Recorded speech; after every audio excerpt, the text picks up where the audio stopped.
Greetings, everybody. How are we doing? Really good. How are you?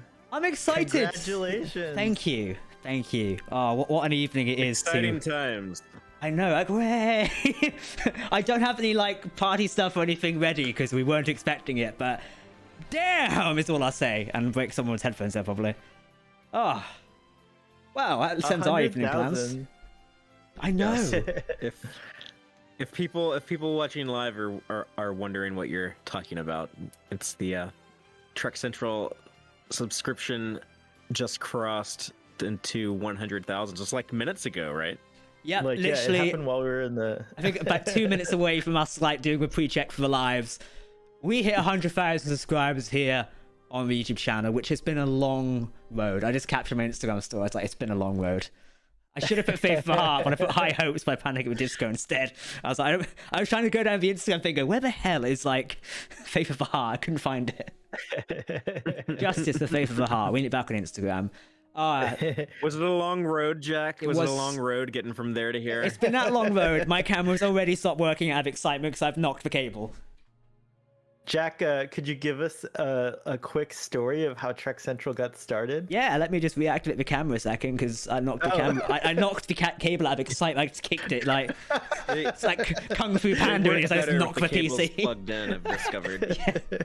Out of excitement, we don't need technology anymore. Oh, just as raw enthusiasm will broadcast his image across the internet. Like beaming at the window. Tendy's enthusiasm. Here. So I'm not in true like fashion of Jack being in charge of a Trek channel and not being Trek oriented. I'm not wearing anything. I've got a Stargate necklace on as usual. Somebody came up to me in a bar last weekend and said, "You're a bit of a nerd, aren't you?" I was like, well, if we're calling people out in the middle of a bar here, yeah, because I was wearing I wear like a bomber jacket and it's got the Stargate Atlantis like mission patch on it. If you ever seen one of those. And obviously I wear the Stargate necklace. He's like, oh, I met my girlfriend because of Atlantis. I'm like, damn, there's hope for me yet. I'm like, if someone can, then, you know, pull people with their necklaces. But no, it's a quick one. If you're just joining us, by the way, Trek Central has 100,000 subscribers here on YouTube. If you're watching this in VOD as well and you couldn't make it to the live stream, thank you very much. And to all of you currently watching, it's been a pleasure, and we're not stopping anywhere soon. And I imagine we're going to spend a bit of time talking about it, but we've got plenty of upcoming content to celebrate 100k and also give back to you guys as well. There may be a cheeky giveaway coming sometime soon. We didn't plan on hitting 100k this exact week because it's New York Comic Con week, which myself, Tex, and Starfleet Board will talk about a little later of our speculation of New York Comic Con. So bear with us as we get through a very busy week for myself and the team. It's going to be an interesting one. Like you guys, I told you earlier, TJ, our assistant editor, is flying out to New York. She's on the flight right now, I believe, or is just about to land, which is amazing. So she'll be out there watching the Star Trek panel in person. She managed to get a reserved spot. I also think one of the other team members, Jacob, who does the comic reviews, I hope he doesn't mind me saying, he's out there as well. So we've got a good sort of boots on the ground for Trek Central deployment. So yeah, we're ramping up really well, which is good. And we're also planning some big stuff in Mission Seattle, which is nice. So I'm looking forward to that next year. You guys are going to come to that one. Are you going to come to Mission Seattle? I'll definitely be at Mission Seattle. Seattle's one of my favorite places to go. Yeah, I think I'll be there. Yeah, well, we'll make sure you get there. Like, if we have to pull strings, we'll get you there somehow. We'll fly the executive Trek Central helicopter and pick you up. We're big YouTubers now, so hey, we get the fancy shit. Get me my sports car. But it's 8 minutes in, I've already started swearing. It's already downhill from here. Oh boy! I pull up to the convention. Pull up to the convention center in a Lambo decorated like a shuttlecraft. It would be pretty awesome. No, we're gonna do a budget version. I'm just gonna get the shuttlecraft slippers from Star Trek Unlimited. This is not a sponsored post, but if they would like to send me those slippers, I will wear them. I don't think we'll be doing feet content anytime soon because I feel like that's if the channel starts going down here, we'll start doing that. Only Trek Central. Only Trekkies. Oh god. But no, 100k, like as much as it's funny to say, it has been a long road getting from there to here, and we've still got quite a way to go as well because it's a busy upcoming time for us. Like there is so much like Star Trek content coming out. I'm very much looking forward to Picard season 3. I know you guys are as well, but we've got Prodigy returning. We've also got Strange New Worlds season 2. I want Captain Pike back. You know, and also maybe more Star Trek shows in the future. There's more auxiliary media for Star Trek, such as comics, which we'll talk about a little bit later on as well. So it's a great time to be a Star Trek fan. Unless you want the movies, in which case, good luck. So that was a bit of a one. We'll talk about that later as well, because some development in the Star Trek news world, which is a bit critical for US fans, but a rare win for the UK and international fans for a change. So yeah, we'll take it where we can get it. It's small doses, people, small doses. Right, I believe you guys want to ask me some questions about Trek Central. You had some stuff you would ask, which I don't know of yet. So fire away. Yeah. So yeah. First, tell us the story of how it started. Like, how did you start? Like, how did Trek Central come about? Well, I was thinking, I've always been a big fan of Star Trek, right? So during growing up, it's when I was at secondary school, I discovered Star Trek. So those who know, secondary school for us in the UK is between the ages like 10 to 16-ish, I think. Take. So I met a guy, like middle school and high school for us. Yeah, kind of. So I met a guy called Jacob, who I've still on Facebook these days, and he's like, "Oh, like you're a fan of sci-fi?" Because I was into Star Wars at a young age, and I still am. He's like, "Oh, you should like check out Star Trek." So I was like, "Okay, cool." I went home and watched it, and there was no like Paramount Plus, or I don't think Netflix was around then. It might have just been coming out, but it didn't have Star Trek.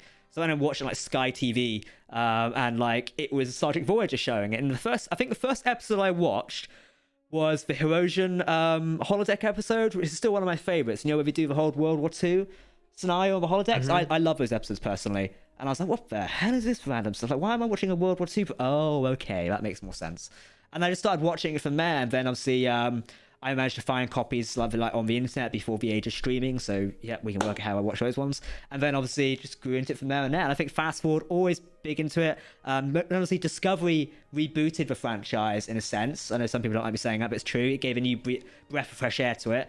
And that was when I was in an office at the time running another company, and like me and the guy sat across me who worked for another booth. He was like hot desking, if you guys know what that is. And we used to have conversations every morning about Discovery, and the other lady who shared the table with us was like, "The hell are you guys? What the hell's a Klingon? What the hell are you guys on about? Like, what's the Enterprise?" Yeah, so we did that, but no. So Trek Central came about was because I've always been doing YouTube. So I've run the Captain Jack channel for about 12 years now. Oh boy, soon to be 13 years. And I started another channel because I always liked doing way too much. We started another one called Anthem Central, which is based around an EA game called Anthem, which absolutely bombed out of the door and didn't do very well. Whoops. However, because of that failing, I was like, right, need something new to do. So I thought, F it, let's make some videos on Star Trek. Because at the time, Discovery Season 2 was airing, and they were doing a whole Section 31 arc. Now, I quite like Section 31, but also I recognised it was drawing from the books, i.e. Control and stuff like that. So if you read some Star Trek novels, Control is from some of the Star Trek books, particularly the legacy ones now, which aren't canon anymore, or even beta canon now, as it's a bit of a mix. So I was like, cool. And I made a video about the Control situation, and it just sort of sparked from there, and we started making some reviews of things. Then we started championing the Captain Pike show early on, because we watched the ending of Discovery Season 2, and I was like, yes, this man needs his own show, get me more of Answer Mount. So we started posting that. From there, I met Dom, who's our assistant editor. So Dom, he's usually on my live streams when I'm not here. He's currently stuck in a train station. But also, we then got introduced to TJ, who runs the Star Trek Pike account, or ran it. I don't think she runs it anymore, because we've got the Pike show now. Happy days. And that's how we formed a team, and we sort of grew from there. And that was back in 2019. Yeah, scary times. But yeah, we met TJ in 2019 as well, because that was Destination Star Trek, rip in peace, 2019. And then we got COVID, because we did the Star Trek Picard premiere. Yeah, that was interesting times, honestly. It strikes me how young Trek Central is. Like, for some reason in my head, I keep thinking we were in 2018. No, it's 2019 when the channel was created. That's when we started posting. Like, whoops, I always thought it was 18, but no, it was way past then. Yeah. Wow. The more you know. Well, that's a cool... Now we've heard the origin story. It's very cool. Dark origin. Yeah. Thank you, EA, for cocking up the game. You've done us a massive favor. Well done.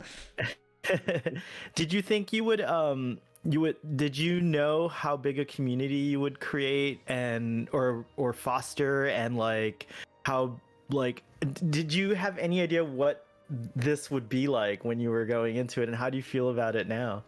I think we had an idea. Like, I always knew Star Trek was massive, but obviously it weaned off a little bit with the cancellations of a couple of shows, and obviously the Kelvin movie is always a bit hit or miss. I like him personally, but obviously some don't like him. Completely fair enough. So when we started making content, it was like, Discovery is here, but it's also being hit or miss. Starfleet boy, thank you for £10.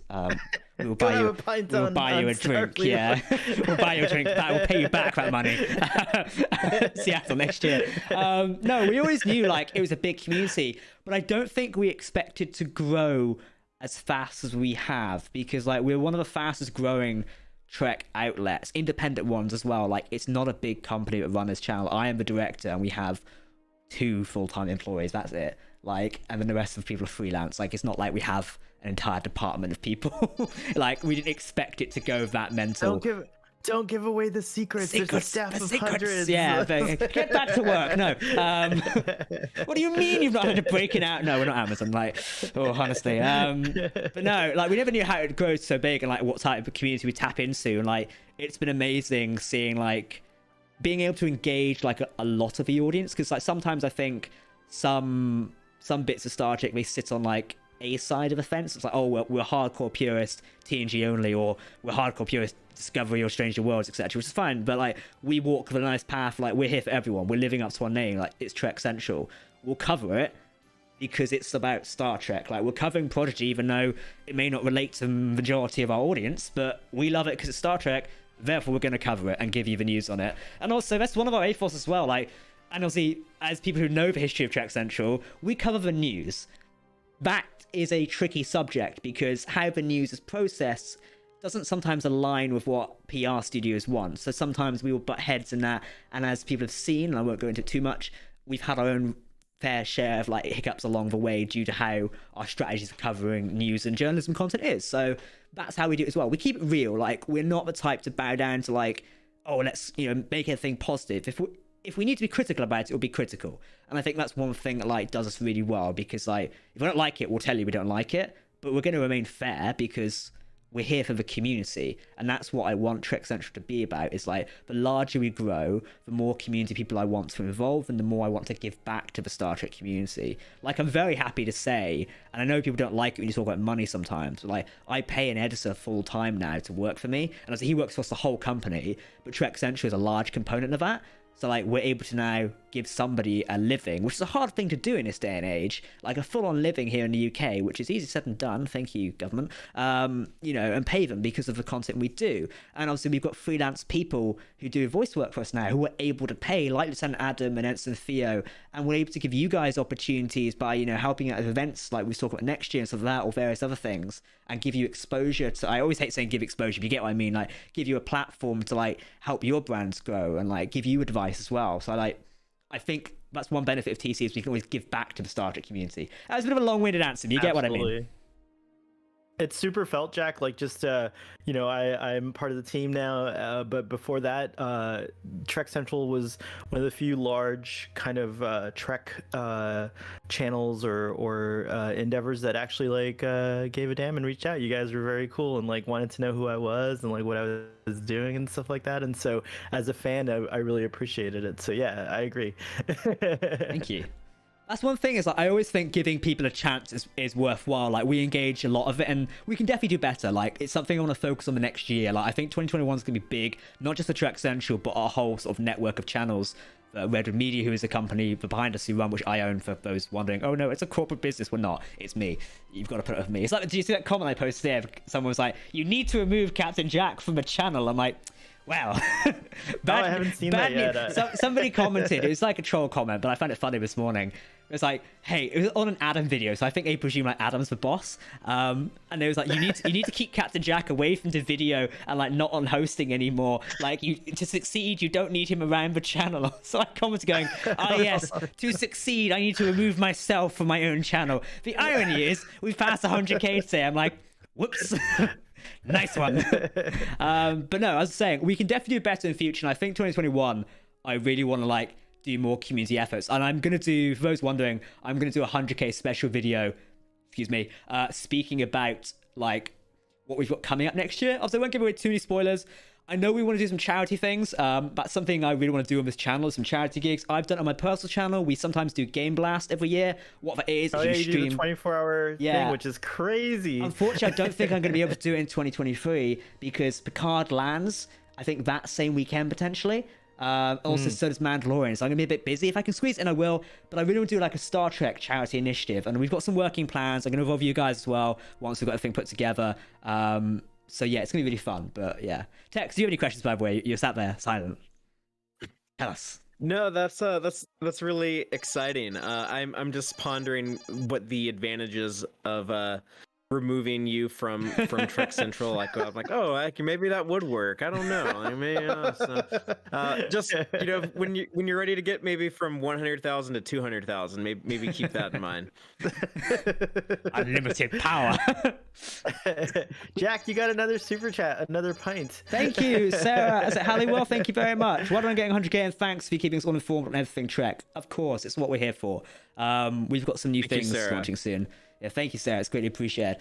Here's one thing, by the way. So one thing, and I speak about it on Twitter quite a lot, and you guys see my comments I pull out from it. People always critique my videos because of like I've got really bad teeth, which is a bit thing here. However, thanks to Trek Central, I'm able to fix these now. So I think I told you guys ages ago, but I've not been super public about it on here. I'm actually wearing a thing called Invisalign at the minute, which is basically invisible braces. You can't really see it because the clues in the name is invisible. However, they're slowly fixing my teeth, and I think by this time next year there should be like a massive difference, so we can compare to this video or stream if there's any difference, which is good. So thank you, like everyone supporting. But because of like the revenue we earn, I'm able to pay myself and therefore pay a bloody expensive dentist to help me out of that. It still makes me laugh. People go, you should fix your teeth. Oh yeah, I'll just nip out the back and get it done in one. Shall I? Like, if I could do that, I would. Like, I would definitely be out there fixing it. Like, I will show you pictures of Starfleet Boy before braces. Yeah, I was talking about that. Yeah, so you could feel better, because I guarantee you, I had the worst teeth, and braces did a good thing for me, just for my overall well-being. But also, you looked great the way you are, Jack. So don't listen to those haters. I started growing the facial hair out lately. I don't know if you saw in the video I posted. Like, it's become more prominent to me. I'm like, do I shave or do I keep growing? Like, I was going to try and give so I'm obviously 24, so growing facial hair at my age is a bit of a struggle for me. I'm like, I wonder if I could grow like a Captain Riker in time for like Picard season 3, but I'm like, I can't be arsed. I'm going to shave it off tomorrow. I look like a mess. Well, I'm ready to shave mine. It's gotten too thick, but I started getting. Should we all do no shave November? Yeah, we should do no shave. Yes, I do that every November. Yeah, okay. Well, see, the show is my birthday is November 12th, and I like to look presentable. So therefore, like, I don't want to do that. But I think I've grown this for like 12 days now, and it doesn't look too bad. So maybe we'll do that. I don't know. I'll look in the mirror tomorrow morning. Jill 47 shave on Halloween. Yeah, good point. Jill, thank you for the $1 there, or 99 cents. Thank you very much for the 100 sticker. Thank you. It's a pleasure. Chat, I'm watching, by the way. Thank you very much for commenting and keeping us company tonight. Thank you, Braxton. It's really nice. Oh yeah, people talk about the digital copies. Yeah. So, did you guys have any more questions about TC, by the way, or should we dive into this week's interesting news? Let's do it. Let's do it. Cool. So, let's talk about the Paramount movies first, because this is something people have been asking about. So for those unfamiliar, it appears the Star Trek movie collection, apart from 2009 Into Darkness, has been removed from Paramount Plus in the US. Tex, you've got access to that. Have you seen anything? What's happened there? Are you familiar with the story? I actually didn't even realize that had happened, but I knew that they kind of play musical chairs with those movies. They'll sometimes like vanish for a week and then they'll be back. But I got all the Blu-rays, and I just picked up the motion picture director's cut, Star Trek 5 and Star Trek 6 on 4K, so it doesn't really impact me. I can just pop in the disc to watch any of those. But nice. Yeah, that is unfortunate when that happens. I did say on our Twitter thread, I was like, rare W for like UK fans, because once UK Paramount Plus actually has all of Star Trek, way, like, what a chance that would be. No. Which Star Trek movies did they pull? Because they're all. They're gone. Okay, cool. All the new ones are back, I think. The JJ Abrams. Yeah, those are here. It's Beyond on there still, because I couldn't see Beyond, because obviously we were VPNing into the US version. It's not illegal, by the way, and we couldn't see Beyond on it for some reason. Is it there or not? Beyond is not there. You're right. Okay, so it looks like just 2009 and Into Darkness are still there. It's a statement. Paramount are making a statement. You will like these movies. I can see some YouTube channels currently typing up many YouTube titles right now on how Paramount are deleting the old parts of Star Trek, you know. Paramount erases Star Trek history. Meh. As someone who's pretty new to this stuff, it used to vex me though. I never understood the whole licensing thing because I figured like, well, CBS and Paramount both own those, so why can't they just keep them there and license them out? But I get it, like, I think it's archaic licensing deals, but also at this point in time, like, I think it was also like we've been studying from a business point of view. Paramount unfortunately, it does appear to be up shit creek financial wise, and this isn't like me just making up for the sake of it. Like, if you study financial trade, stuff like that, they're shedding assets like no tomorrow, particularly studios and buildings, which always spells a bit of bad times for businesses, and also their shares dropped quite badly recently. So it looks like if they're licensing content out, it's like they need money now, which any business can do. Like, all businesses go through a time of unknowing, like, and also like with how the economy around the world is at the minute, no wonder people are doing it. I wouldn't blame anyone for doing that. Unless you're a monopoly like Disney and have got all the money in the world and then some, or Amazon, it's hard to do anything. So I don't know. My only thing is like, yes, licensing deals are a big thing, but communication can take precedence. Stop being afraid to talk to your audiences. If Paramount came out and said, guys, Star Trek 1 to 6 is moving away, or 1 to 10 in this case, is moving away and going to Amazon, people go, oh, what the hell? But okay, at least I can watch it on Amazon. It would be less, all hands on deck. It'd be like, oh, well, whatever, I'll go watch it on Amazon. Like, it wouldn't be such a big breaking news story. But obviously, Paramount, once again, have not decided to communicate anything, and people just woke up to see they can't watch their favourite movie on the supposed home of Star Trek, which is a little annoying. Like... Well, especially since it says like watch all Star Trek right now. Like, so imagine subscribing this week, and then you're like, oh, okay, I want to see Star Trek 2, and then it's like not there. But that's a great idea that you just mentioned. Like, because I'm imagining that these licensing deals come with some royalties or something like that, so it would give them a little revenue anyway. So why not just say, for right now, we're doing a special thing with Amazon, or go check it out on Amazon. If you don't want to say a special thing. But that's a really good point. Look, we got another member. Another member sticker. It's very cool. Oh, thank you very. Is that Veritas? Thank you very much for $20 there. Woot! There you go. That's my impression of that sticker. Now you can get a fish and chips as well. Oh, don't! I was sat around the house there. I was like, I fancy fish and chips for dinner, but I had a garlic bread and something else instead. So it also tracks what you were saying earlier about like licensing it out because of financial stuff. That actually tracks because I feel like Paramount, CBS has always kind of used their top properties in that way. Like Star Trek is a big property for them, and so it makes sense to they launched basically Paramount. Well, it's called Paramount Plus now, but what was it? CBS All Access was CBS All Access. Yeah, so that's how we heard about it, right? Was like no one talked about CBS All Access until they're like, there is a new Star Trek show coming in 2017. Yeah, it's true. That's a good point. It had been around already, and it wasn't until I actually subscribed the day they announced Discovery without even like knowing what else. I just was like, oh, okay, Star Trek's gonna be on here, let me subscribe. And then I was planning to unsubscribe in between like Star Trek seasons, but I've never unsubscribed, so I've been subscribed to whatever CBS, now Paramount Plus, since they announced Discovery and said it was going to be on that platform. We're subscribed to Paramount Plus twice, and I can say this because it's perfectly legal. I will make it legal. No, we're subscribed to Paramount Plus twice because we've got my UK subscription, and then one of our US team is subscribed, and then we use a VPN. Also, one of the videos was sponsored by Surfshark recently for a VPN. So this is not an unofficial brand deal, but for all your VPN needs, go and watch my Star Trek Galaxy X video, because they lovely sponsored it. But no, so we're subscribed to both of them, which is quite a lot of money, I'll say. But also, different content libraries in different regions is the most annoying thing in the world. And like, I could go on for hours, and I made a video about this recently, but it's like, someone has said it in the chat as well. Like, Cake is Eternal said, Paramount does not appreciate the potential of the Trek community worldwide.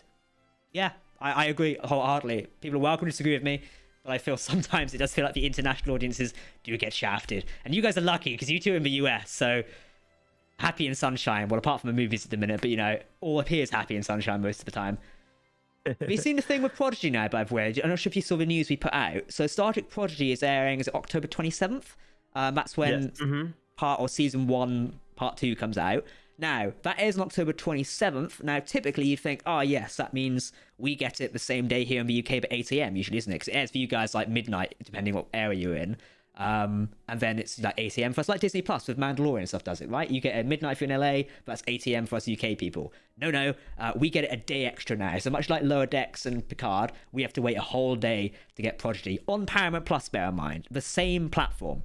I'm like, why? Why is the hold up? We know Paramount can release simultaneously worldwide because they accidentally did it with Strange New Worlds Episode 8, if anyone remembers. When they accidentally released Episode 8 on the UK platform. So there's no excuse. Like, god damn. It's exhausting being an international Star Trek fan. Yeah, it was a big hoo-ha at the time. I think it was Episode 8. It might have been... It was one of them, yeah. Because I think, obviously, UK Paramount was behind on Strange New Worlds, so rather than just releasing all the episodes up until the current one, we had them all behind. And it's like, why do that? Like, I don't think Paramount understands, this is the age of streaming and social media. As soon as an episode goes live, Twitter knows about it within the next 5 minutes. Like, and also the big reveal is on the internet within the next hour. Like, this isn't the age where people have to ship VHS sets across the Atlantic Ocean. Like, come on, guys. I don't know who's running the PR department for Paramount, or it's probably not PR, it's probably some upper level management. I'm like, come on, guys, look out the giant skyscraper window you're in and see the real world for a second. Also, while I've got you guys, the hell is the Starship landing merchandise thing? The hell is that? I love it. Don't get him started on that. Don't talk to Starfleet Boy about that. I love it. I know it doesn't make a lot of sense or whatever, but I love it. Just it excites me to hear the Starship is landing, and I actually bought the hoodie and the shirt for both the Starship is landing and for the Enterprise is landing. I was thinking of doing a. You are the reason they're making money. I am the reason they're making money. Bloody hell! No, I'm curious if anyone else in the entire you world should is run a poll. Run a poll in the chat. Yeah. All right, I'll run a poll. I think it's only Starfleet Boy. I don't know what it is about it. It's just and I'm obsessed with it. I changed my screen name to Starfleet Boys Landing. It's unironic. I'm not making fun. Like, of you know, I'm like one for shit posting on social media. Yeah. I've got a cracking shit post scheduled for Saturday on New York Comic Con, and hopefully it'll make the person laugh who it's about because he has a good sense of humor. So. Yeah, the poll's going up right now. So if you, thank you whoever voted no instantly. If you've bought Starship Landing merch, A, find your receipt, and B, vote in that poll. we might buy some at some point for a funny video, but I really can't be asked to buy it because I'd rather buy fish and chips.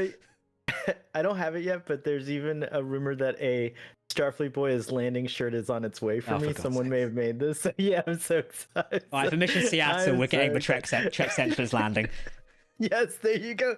See, there you go. It makes perfect sense. No, but I do enjoy it. But I do see what everyone's frustrated about because yes, in fact, there's a lot of debate about these big starships and how they land and all that. Good stuff. It's just a weird name for merch. It's not a Star Trek thing. The bug. Don't say that in Star Trek. Also, it just came at a time I think where speaking of like an important thing, even though I like this campaign and I know that it's unpopular, I am against what Paramount are doing to artists who make their own kind of inspired merchandise, and it kind of yeah. So. I won't go too deep into it, but you can pretty easily. Oh, okay. So yeah, like a bunch of artists might use something inspired by and create like a drawing or something of a character from Star Trek in their own style, very much like unique and original. And Paramount go and take their stuff down and don't allow them to sell it. And sometimes it's stuff that is just very simple text, like Trips Nips is an example of one. Yeah, what the hell is that? Like why would you take that down? So it is a little, I feel that's a little too harsh. And also these are things, again, what we were talking about earlier, which feels like they're not getting it in the sense that like, these are all things that like help promote your brand and actually are enhancing your brand. And I get quality control and I get keeping things like a certain way, but Trek is like one of the most like, kind of like open and like inclusive and wide in terms of like it's the things you can riff off and be inspired by it, and so many different communities go to Trek because of that. So it just feels opposite of the Trek mentality, if you will. No, I totally agree. And also like take Disney. I always compare these two, but it's like Disney is the leading media franchise at the minute for like multimedia stuff. So I'll compare Paramount to them. Disney, if you notice, they don't really give a shit that much, probably because they're making so much money, but also, like, unless you really upset them or take the piss, they don't seem to pay attention that much. Like, the merch in the back, like, I've got a Mandalorian helmet around here and a clone helmet. That's an Etsy. It's not official or anything like that. And also the lightsabers I've got as well. They're not the official ones from, Galaxy's Edge. Oh, that's a great example, actually. Like, lightsabers there's so many saber craftspeople out there, and it's like, There's a reason for that, though, because you can't copyright a weapon. True. Even if it's like a replica weapon. So you just, like, a lot of those lightsabers, you just can't, like, put, like, official Star Wars branding on it, but you can, like, make, like, replicas. We can take that to, like, the Mandalorian helmet in that case and make a comparison. That is arguably a Disney property there and one of their biggest franchises to me. Like, they could easily shut down an Etsy store if they wanted, but they know, like, I think Disney know if they release an official Mando helmet, which they have done with Hasbro, it'll outsell the Etsy store, which it has done. Now, Star Trek can apply that same thing, but say if I was an Etsy store making phasers or phaser rifles, I can guarantee you that Hasbro's release of a Nerf phaser rifle will outsell my little Etsy store, just because they've got bigger reach as a giant multimedia corporation, plus Paramount. Sure. Like, there is no need to take down these stores. Also, somebody selling a t-shirt on Trip's Nips.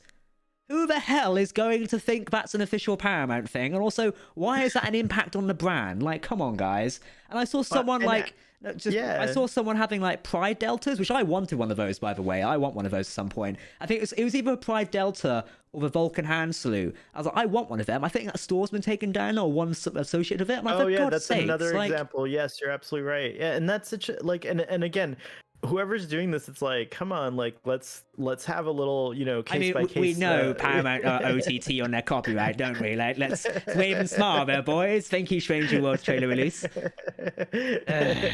But the other thing is that why not? And this goes for all these organizations. I don't want to just single out Paramount, but like when you see that kind of stuff, like you have the opportunity to like take it down and create all this bad will, or why not strike a deal and say, hey, look, we don't mind you doing this. This is a little too close to our own intentions. How would you like to do a contract moving forward where we give you like a temporary license that's like 3 years, and you give us a small percentage of the profits you make from each piece or something like that, so just like instead of like creating bad will, like why not make a smart business decision, create a revenue stream, like imagine all the revenue you can get from that, and make everyone happy. Sorry. It does seem to be a case of like jumping the gun.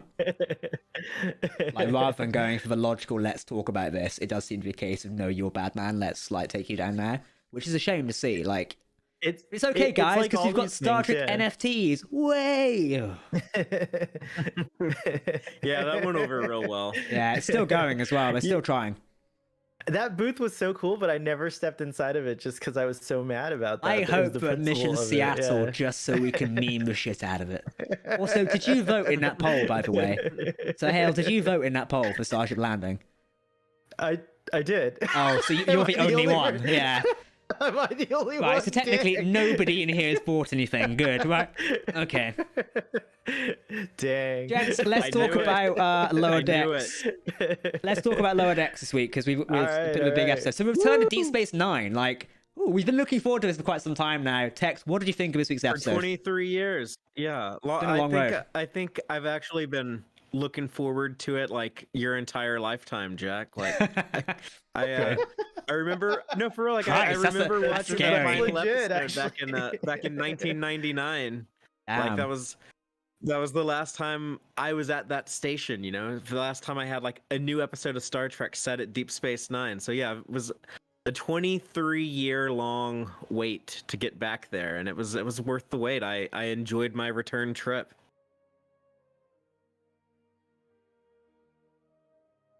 Sorry, I've sent a message, so stop it, but take over a second. That's just like what Captain Freeman did. It's like, can you give me more time and circle around the station? That was pretty awesome. Just pretend to be in awe of the pylons. I was in awe of those pylons. Deep Space Nine is arguably the, or I should say, the consensus is that Deep Space Nine is the best Star Trek series ever made, period, still to date. Like, we have ongoing series that haven't ended, so we can't weigh those up against Deep Space Nine yet, but as of the series that are complete, the general consensus is that it's the best, and the reason for that is that it's a show that like really reinvented Star Trek, but stayed within the Star Trek universe. If that makes any sense, like Do you reckon, go ahead. do you reckon I can tweet Terry and ask if there's any DS9 references in lower text? Oh no, in Picard season 3. I think you should do it. No, Chaos, because do I it. feel like it would cause too much chaos and we get told off by Paramount eventually. Hex, do you think we should? Like, let's have a deciding vote. Should we ask Terry or not? Do it. The logical sound of reason, Tex. Tell us. Go for it. Go for it. Oh, balls. I say go for it. Yeah, go for it. And while we're at it, this is gonna everyone go bad, watch isn't it? 12 Monkeys. Yeah, It's alright, on no big shills for that Hulu. now. It's on Hulu. I'm totally shilling for it. But anyways, it was like an amazing show. And I think it getting the love that it deserved was pretty awesome in this episode of Lower Decks. It was just beautiful. I loved seeing Kira. That was my favorite part of it, was Kira and Quark, of course. But Colonel then Kira as also, what's that? I love it. Obviously, we got a rank right of Colonel Kira as well. Like, Oh yeah, because she's Colonel Kira. commonly Yeah. known as Major, isn't she? But having like, obviously, she got Colonel at the end of DS9. I'm glad they stuck with Right, that. right. In Season 7. Yeah, In what we left behind, what did they have her doing in that? Vedic. Vedic. Oh, that's right. She's a Vedic. That's interesting. Yeah, Do you but I think didn't that- like. I want her to stay in the military. I would love to see her as General Kira. Like Ooh, yeah. if we see her in Ooh. in Picard or in something in like the 25th century. I want my gosh. to have General Kira in canon on screen. I think that'd be cool. Why does that fill me with goosebumps? That's just General Kira. Like that sounds Because badass. they don't have many generals in Star Trek, right? Yeah, it's Because they true. always use like Navy ranks. We have admirals but true. no generals. That's true. That's true. Oh, it's like General Organa. I feel like, you know, I've just tweeted out. good. I just tweeted out asking Terry, by the way, but I feel like he's like watching us occasionally, and he's just thought, oh, for fuck's sake, like they're doing it again. Please leave me alone. We will never leave you alone, No. Terry Metalis. I will will never leave him bombard. alone. Like I'm going to storm into Kurtzman's office and demand Terry gets another Star Trek series. Like, Alex, come here. I do you sound like want- a crazy person, but I will never leave him alone until he gives us a new 12 Monkeys series. I'd which rather a apparently Star he Trek has- one he, first. He has yeah, I'd rather one Yeah. too. Well, no, actually, no. Terry, I'd rather them both. Yeah. Terry, I'm sure 12 Monkeys is a great show, but yeah, we want more Star Trek from you, not more 12 Terry Monkeys, could so. be the Dave Dang. Filoni of Star Trek. Like, that could be quite good. Terry, you know, like in I terms of think he'd be a good fit for it, yeah. in terms I of think so, interviewing too. people, I wonder how much pull I'd have, or how many strings I'd have to pull to get us to interview Alex Kurtzman. Like, I wonder, because apparently, Kurtzman listens to like or reads articles and stuff like that. Apparently, the Star Trek like exec team or secret hider team do read articles and watch videos. They've said this in like interviews and stuff before. So I'm like, right, what do I need? Whose pocket do I need to line with, you know, $50 notes to actually get Kurtzman on here? You know, like, Latinum. They only take Latinum, Jack. They only take Latinum. yeah, like, I don't have any Well, Latin. I've got a Lego I think you set. just have to like- tweet at Alex and just see what happens. He doesn't. I think Alex's Twitter account is automated, like, or PR controlled. Like, Secret Hideout do follow us, or do follow me on Twitter, I think, as well. So I know they follow Okay, Trek there you Central. They go. follow Trek Central. Yeah, Alex's account I is bet just you- automated. Like, it's not. His real account is like Alex Kurtzman 99772 or something like that, and like you'll Is it? never know. Oh, okay. No, I don't know. I just teasing.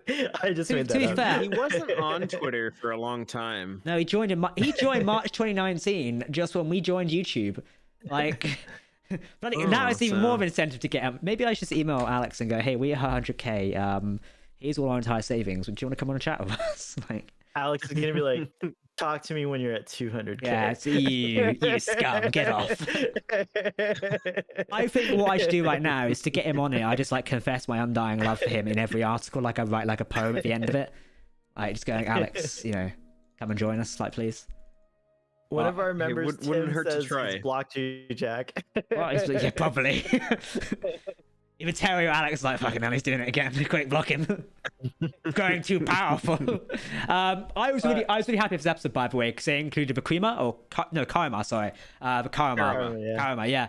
Who I was really excited about including, because I loved, was it Starship Down or Starship Mine? I always forget which one it was. Starship Down. That's the one, yeah. Starship Mine's an Enterprise episode, yeah. I loved that one, just because it was a really fun episode. So yeah, I'm excited to... yeah, it's just great to have like a leg. We could include any species, but having them as well. Also, did you guys notice in Quark's like store in his shop, he's got the DS9 model that was in season 2. You know, which I think it was Boimler and Mariner build as well. I think. It was it was Tindy and Rutherford. Tindy Who built yeah. It. But yeah, and it comes with both Daxes. You get Ezri and Jadzia. Yes, that's right. I was like, that's where they got it from. About this since like the beginning of the show, basically, pretty much, right? Star Trek merch department, just give us a bloody Airfix DS9 kit. Come on, who the hell is running this department? Honestly, I would love to have. I'm still waiting for a Keishon doll, but I do have a Geordie bear, so I'm happy about that. We got the Geordie bear. What's that? Did they make a Keishon doll or not? I didn't, did they? I don't think we have. Mike McMahon has one on his desk, but I think he got it. He got it from someone on Etsy who probably got shut down by Paramount. You know what? Maybe the Keishon doll will be the exclusive at Mission Seattle. Now that I think of it, because the Geordie bear was the exclusive at Chicago. When I was in Vegas, I saw someone cosplaying as Dr. Maglimo. From Lower Decks, amazing, yeah. And he had the Keishon puppet, and I like ran over to this guy like yelling at him like, "What are you doing? The Dr. Tiana had a note. That is not a toy. You need to go take that back to sickbay right now, this instant." I'm just gonna go look at Etsy, see if anyone's. Oh hell, I've just logged into my Etsy account and I've just been suggested tons of stuff I probably should not be looking at. Like it's all lightsabers and Stargate merch and Halo helmets. I'm like, oh god, all the saber. That's an AK-47. I can't buy that. Yeah, I have a thing for airsoft rifles, so yeah. Oh, that looks like the best. 300 quid for a saber. No.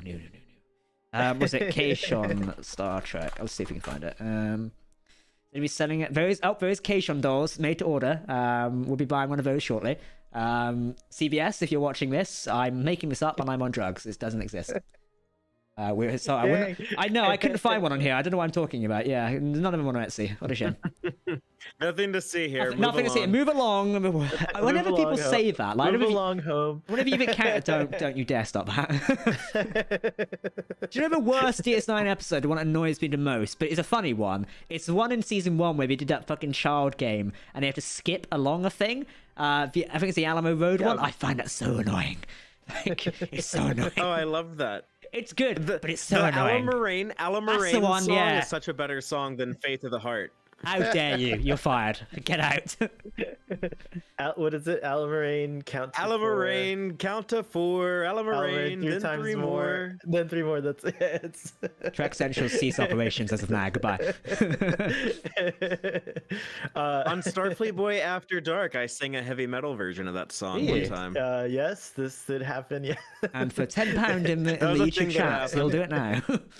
Speaking of Starfleet Boy After Dark, we're going to be doing 12 Monkeys content on After Dark. In fact, that channel might just turn into a 12 Monkeys channel. Just Starfleet Boy is 12 Monkeys stand now. I have my. Wait till you see it. You're gonna see. I can't even say anything about it because everything's a spoiler. So I can't tell you, except I can only say it's a perfect show. Oh, I guess I can say this now because I'm not sure we said it last week or no, because we weren't here last week. The other week. We know who the captain of the Titan is now. We don't know who it is, but it's played by Todd Stashwick. Trek Central exclusively broke that one. And we've also got another exclusive article about a Star Trek show this week, so keeping up for that one. I'm not saying it now. And I can say that Todd Stashwick is going to be great based on what I've seen him do in 12 Monkeys. He's an amazing actor. I feel like he's going to be like a bit of a gruff but likable captain. Like that's the impression just from what I've seen of him in the trailer. He's just gonna be like, I don't know, I don't want to like spoil anything for 12 Monkeys, so I'll just say that yes, he'll like, damn it, he'll be amazing. You'll remember him. That's a good way to say it. You'll remember him. Okay. You'll be thinking about that guy. I'm looking forward to seeing it. Absolutely. But yeah, so and Titan is a cool thing that's 12 Monkeys tie-in as well, but I won't. Really? I can't say it. I can't say. Yeah, I can't say it. Okay. Go watch. You'll find out, Jack. So I'm looking down Etsy at Star Trek stuff now. It's a lot better than the official merch. I hate to say it, but And also one last thing about 12 Oh, go Monkeys, for it. and Yeah, I go promise for it. I'll stop.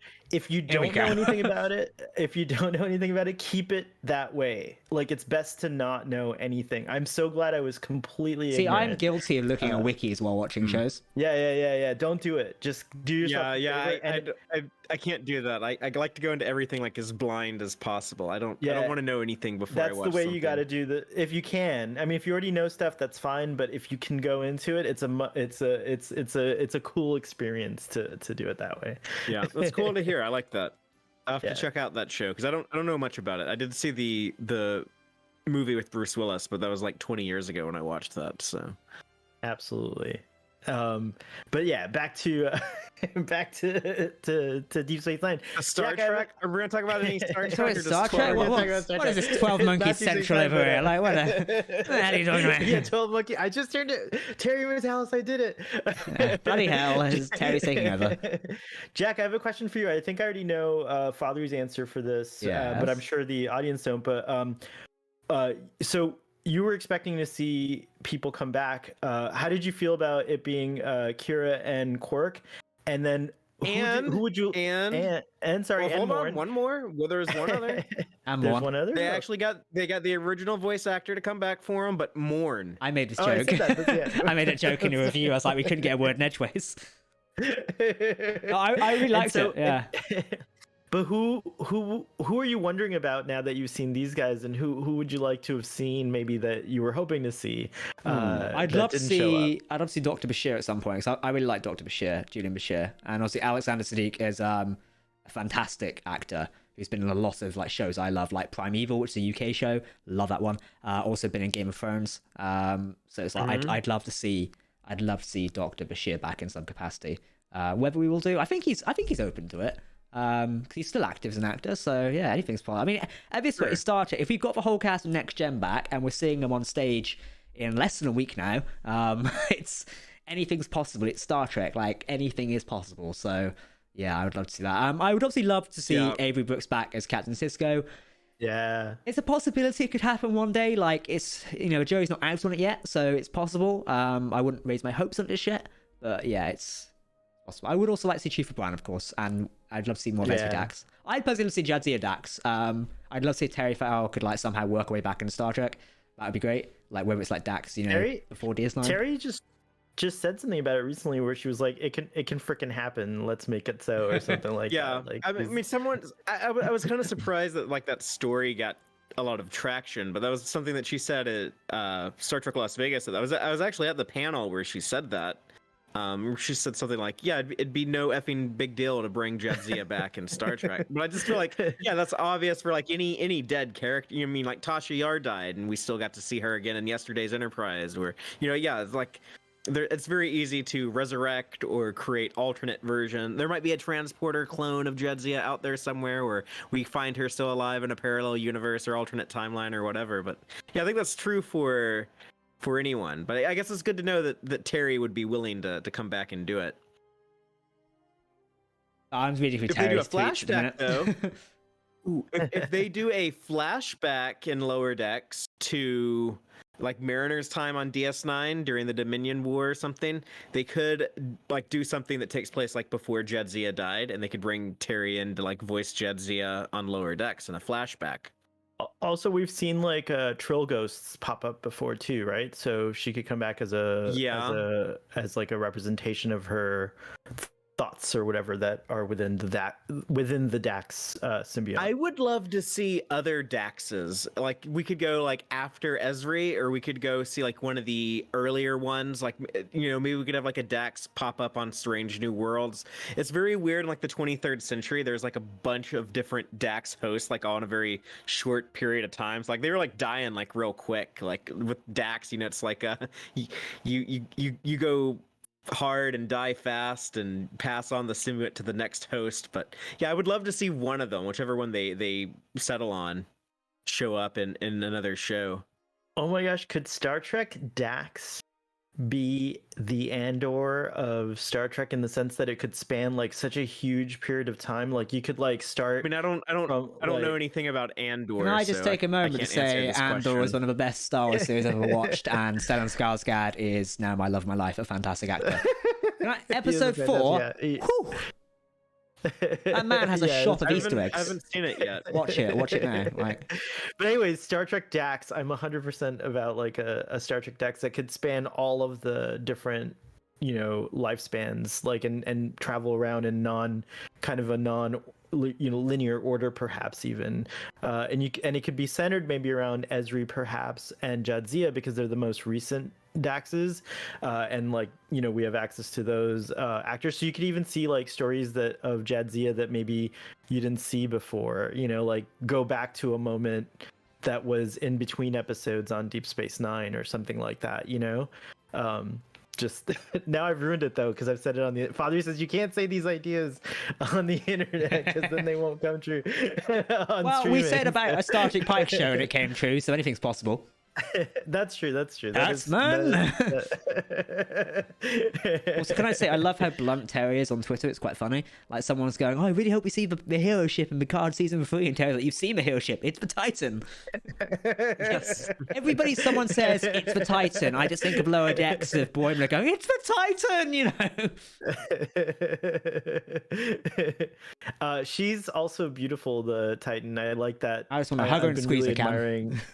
Yeah, really I think it. so many people just want like another Enterprise, but if we whatever Enterprises we see in Strange New Worlds, it's not gonna be like the main hero ship for the entire season. That'll be the day. No, there's no way they would want. Okay, we're gonna have like a Enterprise as like a main hero ship on Strange New Worlds, and also on like another show we're also producing at the same point. Like they would never want to do that. They wouldn't even let Deep Space Nine have a ship called the Valiant because they're like that's too similar to Voyager. We can't have Voyager and Valiant. Change it to Defiant. It's also Which just technically proper. bad. I mean, like it's proper that I think it's proper because Star Trek Picard is not the flagship series, if that makes any sense. It's not like going the out, show yeah. that should right now that torch is being held by Strange New Worlds. It's not the flagship, sorry, not the Enterprise series, like in other words. Yeah, that is the show about the Enterprise, where the Enterprise is a character. Picard is not that show. So yeah, Strange New Worlds holds that candle at the moment. So it's proper that you wouldn't put like too much emphasis on Enterprise. I mean, in Picard. like Sir Patrick has said, apparently multiple Enterprises are turning up at some point, and we won't delve deeper into that for the sake of it. It's a bit weird at the minute.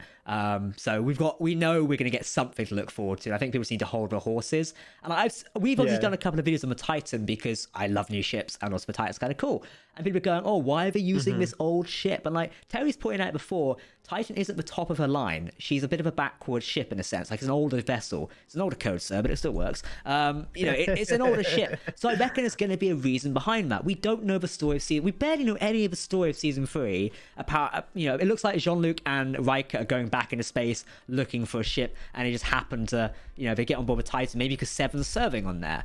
Why it's not the Stargazer? We'll learn at some point. A lot of people are going, why aren't we using the Stargazer? She was a beautiful ship. Maybe we'll find out at some point. Perhaps she's blown up or something. Every Starfleet ship does. However, I will say, by the way, IDW Comics, or IDW Publishing, are doing a fantastic Star Trek Stargazer series. I did call it Stargazer in my email this week to someone, which was quite funny. So I'd recommend go reading that. Issue 2 is out this week, and we'll be reviewing it on Trek Central. I've already read it, which is nice, but it's really cool, so I recommend doing it because the Stargazer series is fantastic, and also you get to see it in comic book form, which is very nice. Yeah, and IDW's been doing a really great job for several years with the comics, but right now they have like the most Star Trek stuff in print that I've ever seen in my life. They're launching a new big series as well, which I think is in December. Yeah, I think I can't remember the date off the top of my head. But also we've got it's this month. It's October, right? I don't know. There's so many coming out. But yeah, a new ongoing with starring Captain Sisko. We'll see what happens when he returns from the wormhole. That artwork looks great too on that cover. So I know they've also got the Star Trek Resurgence comic book as well. That's coming out soon. Yeah, that's another one. Okay, so We still don't have a release date for the game, right? You are right. No Tex. release date. It is coming out in October. You are correct. Yeah, no release date for the game, which is really annoying. We're going to try and pry into that soon, and hopefully we'll do some investigative journalism, which we love, which other people don't, and find out more about what's going on there, because it'll be interesting to see what's actually going on, because I have a feeling it's a Telltale-esque game, so I feel like it might be in development hell, which might be a bit of a shame. Ooh. Can we sidebar? I know we're supposed If you're to going back to 12 Monkeys. No, I'm just saying, can you explain to me the whole thing with Grand Theft Auto? I don't understand what that whole thing was. Yeah, basically, it looks like someone hacked one of their Slack channels and leaked the I'm game taking code. advantage of Jack's knowledge. Yeah, so basically, it looks like someone hacked into a Slack channel, I think, and basically got access to the source code and unreleased footage and things like that. So I think the source code for GTA 5 was stolen, and then unreleased like demos of like GTA 6 was stolen. Have the FBI taking it very seriously, and apparently it's a young person from the UK, I believe, like an odd choice. Oh wow. Yeah, I'm like, okay, what 16-year-olds are doing that these days? If they're not doing hardcore drugs or cigarettes, it's apparently stealing game code now. Okay.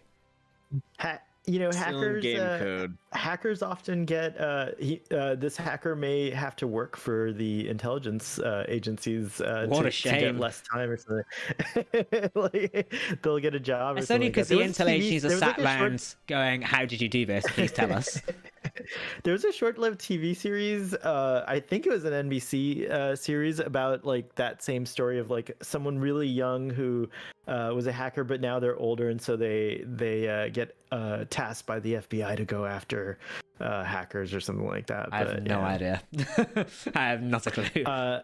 I love the movie Hackers. I don't know if y'all have seen that. I've never seen it before, no.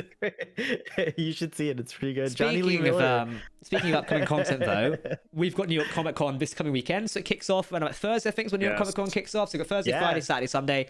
Trek Central out there. We'll be covering it live from HQ here, but also in person on the stage as well. So the starting panel is taking place on Saturday, which is like 4 p.m. ET, I think, or 1500 ET, and it's like 8 p.m. UK time, something like that. We'll post times on Twitter, something like that. But we know Star Trek is showing up. The entire cast of The Next Generation are turning up, which is very nice. And also Terry Matalas himself is beaming down in a rare public appearance for Star Trek. He himself is there talking about it. So, gentlemen, what do you think's going to be shown off at the Star Trek Universe panel for Picard? We'll talk about the other shows in a minute, but for Picard specifically, Tex, what are you expecting? Well, I mean, we don't know it officially, but I think it's a very safe bet that we will be getting a trailer, just because, yeah, I mean, the show is going to be out in February, so we've only had teasers. We've never had like a real like story trailer, so I think now's the obvious time to be doing that.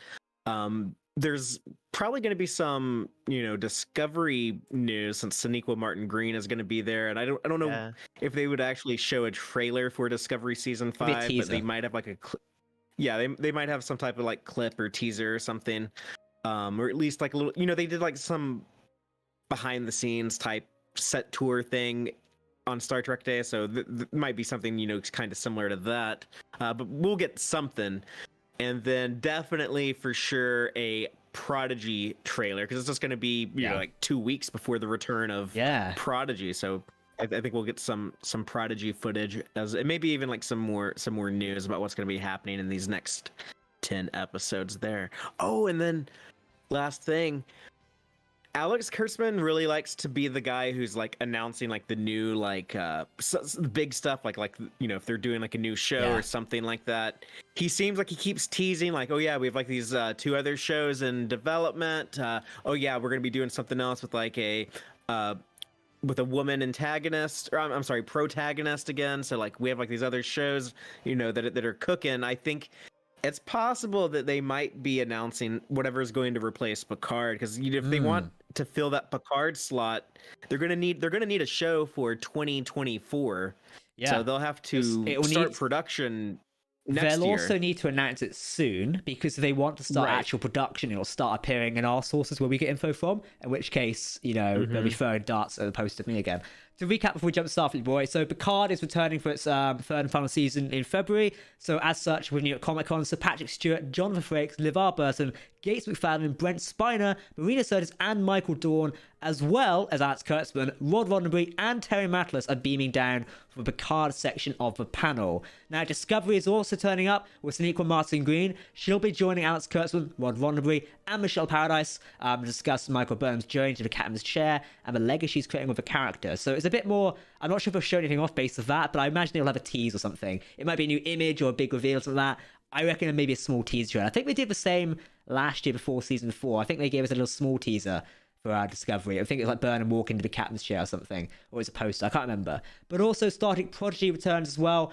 Kate Mulgrew, Ella Purnell, Brett Gray, Jamil, I hope I pronounced it wrong, and obviously Alex Kurtzman, Rod Roddenberry, Kevin Hageman, Dan Hageman, and Ben Hibben are all turning up to discuss Prodigy. I fully expect a trailer for the upcoming season 1 part 2, if we can call it that, which is airing on October 27th.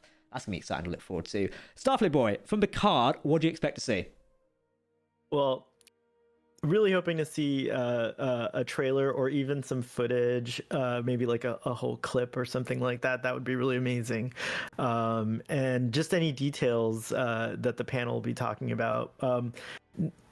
I'm kind of like Father, where I try to like not get too like caught up in the, I know you have to, Jack, you're like, yeah, you know, it's your job to like, but like I try to stay away from too many things, knowing too much about it. So I'm not hoping to get a whole lot, but I do agree that I want like a story trailer would be really nice or something like that. That would be pretty cool. Just like just like how like when you know, just kind of actually like a movie trailer, like, you know, what they do for like Nemesis and stuff, where you have an idea of like the action that's ahead or something. We're waiting this big bad villain, like that's something. Are we finally going? Like I think, and I'm gonna get shot on sight for saying this probably, I reckon this week or this coming week we will probably learn that Ed Spielers is in it, which we know already. Also maybe Todd Stashwick, and perhaps whoever is playing our mysterious new female villain. Like I reckon they might be revealed and announced properly, because that could be a thing. Like if the trailer will show them, then maybe the deadline will pop up the casting announcements, unless it pops up ahead of time, because sometimes these things pop up this week. Also, by the way, speaking of a villain, we've cracked something recently. Keep an eye on Trek Central this week before New York Comic Con, as we've got something coming up about the villain. It's not spoilers, but it's a theory, a game theory. No, it's a Star Trek theory. And so it's one of the good ones. So keep an eye out for that. It's going to be very fun. Excellent. Well, yeah, I would be excited about more casting news. So that's another thing I'll add to the things of hope. Yeah. So casting, I'm all about that stuff. I like to know who the actors are going to be, just so I get an idea of them. But yeah, other than that, not too many expectations. I'm just excited in general. Like I can't wait to see these guys up on stage together, and just like, you know, spend some time you know, back in that world with their thoughts and their ideas and stuff. So I remember like the last New York Comic Con for Picard was really cool, also because they mentioned me in it, which was awesome. I don't expect to be mentioned again. Yeah. What happened there? They read questions from the audience. Oh, right, and one of mine got picked, and then the announcer was like, Starfleet Boy, what a cool name. And I was like, yes, Michelle Hurd, wasn't it? yeah, he died on stage there. Michelle Hurd. I did die. What a cool name, Starfleet Boy. So yeah, that was, and then I could never change it, because I always planned to change it to like Starfleet Old Man or something like that. No, you were never changing it. You were never allowed to change it. No, I can never. I can never change it. It's like, because when we grow, like Peter Pan, you can never grow up. When we grow even bigger, we'll be doing like, you know, face cream like advertisements for you. It's like, you know, look at Starfleet Boy. He looks 20 at the age of 122. Thanks to this new product. Eventually, I'll just be an emoji, like those emojicon things. Oh, you'll be like one of those VTubers, yeah. Yeah, exactly. We're going to animate you in lower decks form, make you talk that way. Perfect. But that's the thing that I'm excited most about is for Picard. But I definitely want to see like I would love to see a clip from Discovery. I'm really excited. That image that they dropped with Sonequa Martin Green on the whatever it is, like speed this bike. Cool vehicle, yeah, the speed bike, and like the storm behind her and stuff like that. It was pretty awesome. So I'm excited. And I love her. I think of her as an icon, like a kind of like a fashion icon even, and I just love like Burnham's hairdos, and so it's always different. Yeah. You know, like even it changes within seasons even. So I was very excited about the braids and stuff like that. I wouldn't be so. surprised if it's announced that Discovery season 5 is the last season Discovery. And some people will want to kill me for saying that, but I wouldn't be surprised if it's the case that this is the last run for Discovery. If they announce a new show, it will signal the end of Discovery, in my opinion. I don't know. I'd be heavily surprised if a sixth season comes around. But remember, I Picard's don't know ending, about so that because Picard's ending. So I think I know that, but they do have like 2 shows that Alex keeps saying are like have been in also I think production for 6 a while. will be. I think 6. If anything, 6 will be the last, just because like I feel like you would want to make a big deal of the last season if you're able to finish. The only a story, reason I say this is know? because in terms of how acting contracts work, they have to renegotiate cost-wise like when it comes to 5. Yeah, so they're past, or they're getting close. I think they're either past it, or this will be the last technical 5-year. So therefore, like they'll be looking to renegotiate. So from a financial point of view, they may not want to do a 6th season because it may cost them too much. They'll just do a red wedding at the end of the season, but the show will go on. That was the original plan. The original plan was for 5 seasons back when it was all Brian Fuller in control. And I would have agreed with you.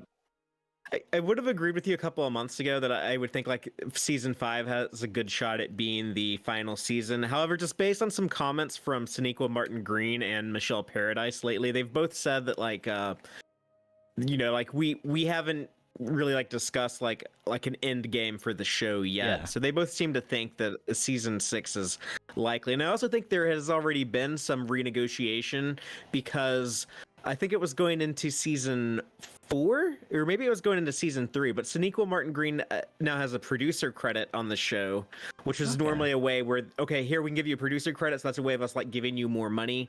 So there is some type of like renegotiation, at least with her. Yeah, definitely. So I think they might have already kind of extended their plans beyond season 5. Perhaps, yeah. I mean, I'll be interested to see. It's just like from a financial point of view, unless if like with how things are going at the minute with Paramount, it would be interesting to see if they're willing to commit to, because obviously it's renegotiating. Also, it's based in Toronto as well, so a little bit on Canada, it's a little bit different how they film stuff. So yeah, and they're not getting the Netflix money anymore. Exactly. Like, yeah, Netflix co-funded they the upset first them massively, didn't they? Well done, Paramount. You really cut.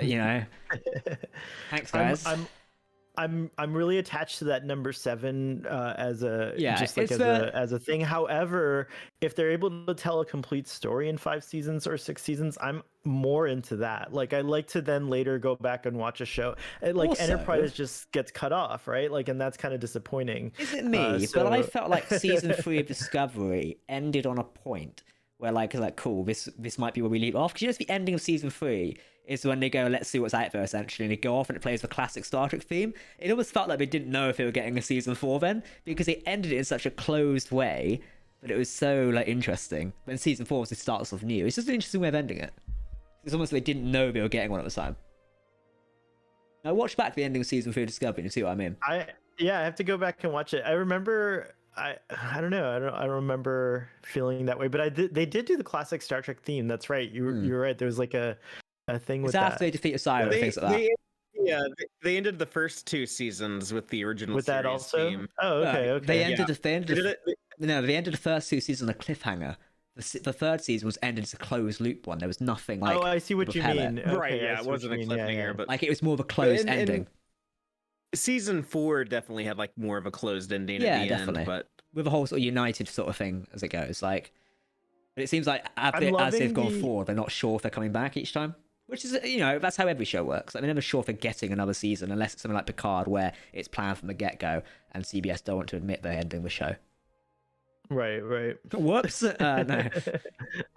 Thank you, SFX Magazine. Picard, neither season of Picard ended with a cliffhanger. They both could have ended as like the end of the show. Like there. Like it would have worked. I mean, we'd be wondering like, so what was the deal with the big portal that opened up in space at the end of Picard season 2? But I still don't even know if we're gonna follow that up. So I feel like it's kind of cool because in a way, modern Star Trek is redefining how like stories are even told, or arcs, or all that stuff. And it's kind of neat that you could even pop into a season without much knowledge and still enjoy it, and then like, you know, then expand from there. So like you could pop into Discovery in season 4, and I think there's enough of an overarching story for sure that if you started from the beginning, it's very satisfying. I feel more satisfied with Discovery now than I did when it started. Like, I'm really enjoying Discovery after season 4. I'm super excited about season 5. But, you know, Discovery and I started off, you know, rocky. I wasn't sure I was gonna like, you know, enjoy doing reviews or discussions about it.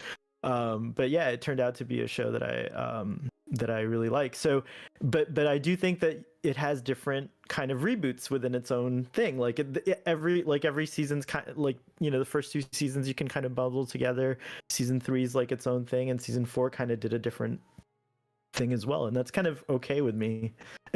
I will say, Prodigy, looking forward to a trailer from that. I want to know what's coming up on the second half of that, because like the tease we got from Star Trek Day of like, you know, Janeway chasing the Dauntless. Oh, give me more of that. And also Fadad, I can never pronounce his name properly. The outrageous knock. How do you pronounce it? Okana. That's the one. Yeah, I always get it wrong. Him turning up as well. Like, yeah, like we need to know like what the deal with him is. Like, and also like, I want to see more of that Dauntless because I love that ship. Like, I can't wait to see it. Also, I said this early on. Janeway seems to have that evil Janeway vibe when she steps onto the bridge. She's like Black Cloud say, "Follow that ship." It's like, oh god, fucking Warlord Janeway's back. Yeah, I'm sure it's not the case. Her winter wardrobe on. I think they were like they were beaming up from an ice planet because the Protostar kids are all dressed up in like coats and stuff. So very Star Wars-esque with their outwards outfits. It's great. There's a scene that's still an exclusive to those of us that went to Mission Chicago. Yeah, it's about I got told what it was. It's about Protostar launching, isn't it? We can say it now because we're a couple of weeks out. It's not under embargo. It's a holodeck flashback to Chakotay and Admiral Janeway together. Like you see Captain Chakotay and Admiral Janeway. Admiral, at the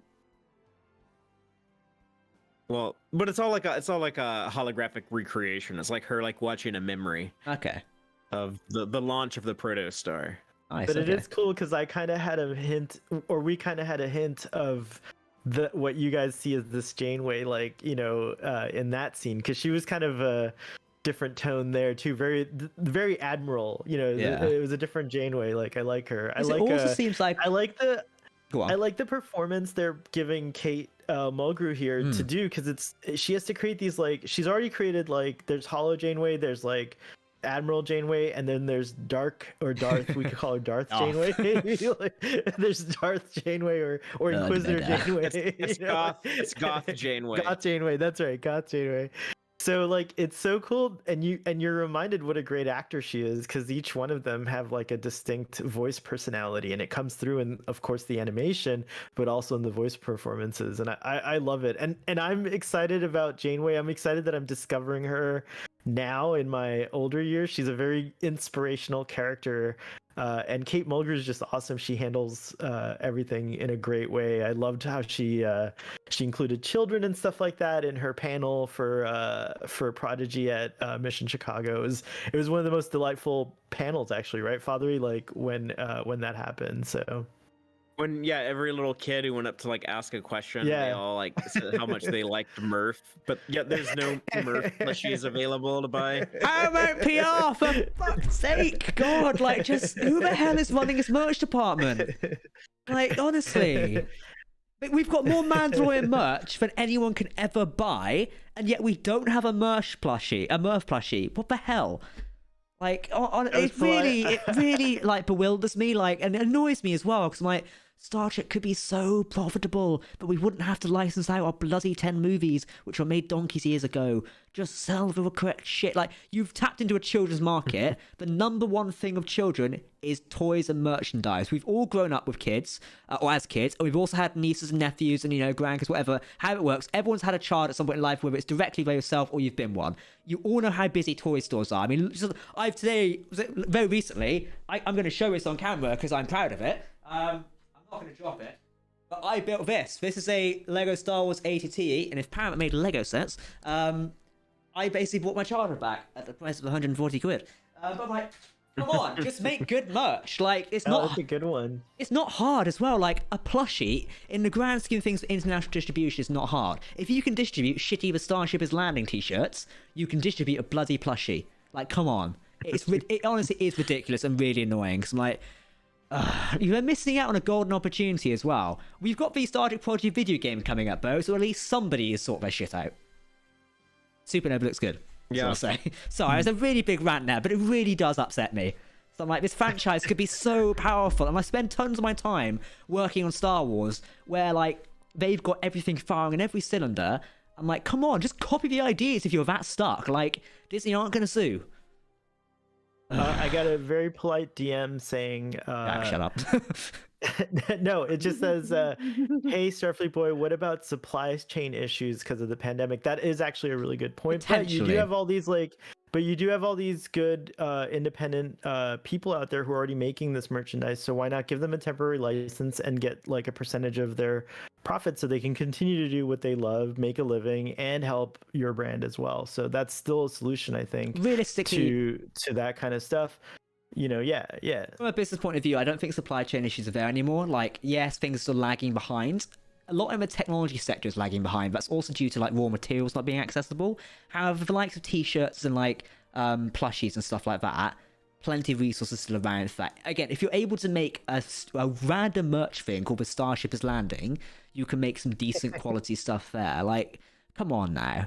Like, there's also other stores doing stuff as well. Unfortunately, representing a minority here. You are, yeah. Which is the if you wear that shirt, a minority of one person. If you wear that shirt to Mission Seattle, there's going to be a bar fight. Oh my gosh! I've been threatened. It's going to be like it's like Mission Seattle. Last night at 9 o'clock, a bar fight broke out when one man walked in with a t-shirt, and the entire Trek Central took offense and threw him over the bar.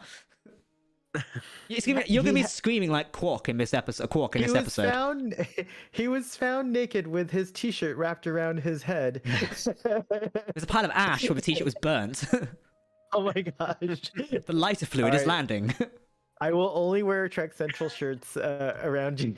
We've got some new ones soon, actually. So yeah. Ooh, could you just make me a one-off that says Trek Central is landing? Can you just do that? Okay, sure, yeah. Okay, yes. All right, I win. Let me ring the solicitor tomorrow morning and check I won't get sued. the only individual out of 8 billion people in the world who would ever want to wear that shirt. Also, gotta be me in the audience asked if Picard's last season also felt like they didn't know if there was going to be season 3. I think they did know because Terry Matalas was already developing season 3 and they were like kind of well into the preparation stages for season 3. So I don't think that's why it felt like an ending. I think it did feel like an ending for some of the cast because we know they're not all coming back. So I definitely got that vibe. I look forward to the documentary about Picard in 20 years time or something like that. Like, you know, when it's like, oh, look how we created this series. And Michael Chabon started with an idea, then Akiva Goldsman had an idea, and then Terry Matalas had an idea. No disrespect, no disrespect to any of them. It's just the case of like, oh, let's try 3. But also with Picard, I'm sure we'll discuss this next year. If anything, having 3 different people look at a different aspect of Picard's life might have amplified the story. Because you've got Chabon, who's done a more personalized, dramatic story about loss. You've also then got Akiva's sort of season 2 with a bit of Terry's, because I know he wrote a bit of season 2 as well, coming to terms with like personal inner demons, and then we'll wait to see what Terry's got with season 3. Like it's like different POVs on Picard's life, and the fact it's done by 3 different showrunners or executives, like that might actually be really beneficial to the overall story. And I'm sure we can discuss this once we're done with season 3 as well. I'm gonna fanboy a little bit and just say that having seen 12 Monkeys, I'm so glad he got season 3. Because I think Terry Matalas and his team of writers and the people that he worked with are going to bring us something quite extraordinary. I'm just so excited. I'm more excited. I thought I was like already the most excited I could be about Star Trek Picard season 3, but I'm so excited. And I love your perspective that you just kind of presented right now about like these different views of this man's life through these different like kind of authors or auteurs, I think is a better word, through their perspectives, because Chabon is a brilliant writer. Like I've been a fan of his, and so I was very excited when when he did the show. And there's a lot of personal reasons why Star Trek Picard season 1 will always be very special to me. I love it. And then season 2, now having seen 12 Monkeys, I see the Terry Matalas influence so much. There's a lot stuff that like he just loves.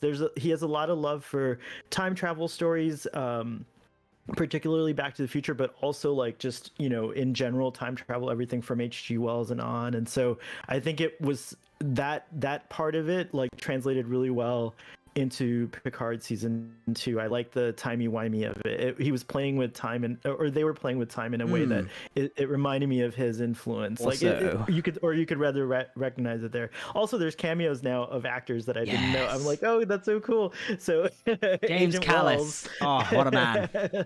Yeah, and James Callis, of course. And so he's also well, I don't want to spoil anything about 12 Monkeys. He's in 12 Monkeys, he's in 12 Monkeys, yeah. But won't say who plays.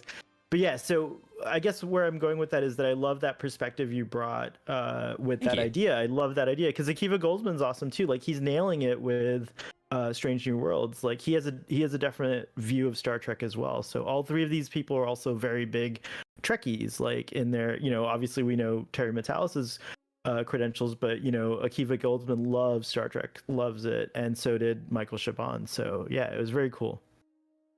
Yeah. And I think there's just like some real life reasons why the show was produced in the manner it was, you know, mainly because Patrick Stewart, I think, probably told them up front, like, okay, yeah, I didn't want to do another Star Trek, but, you know, I like your ideas. Look, I'll do it. But yeah, we're only doing 3 seasons. Like, that's it. You're only getting 3 years from me. And then, you know, there was a delay because of COVID.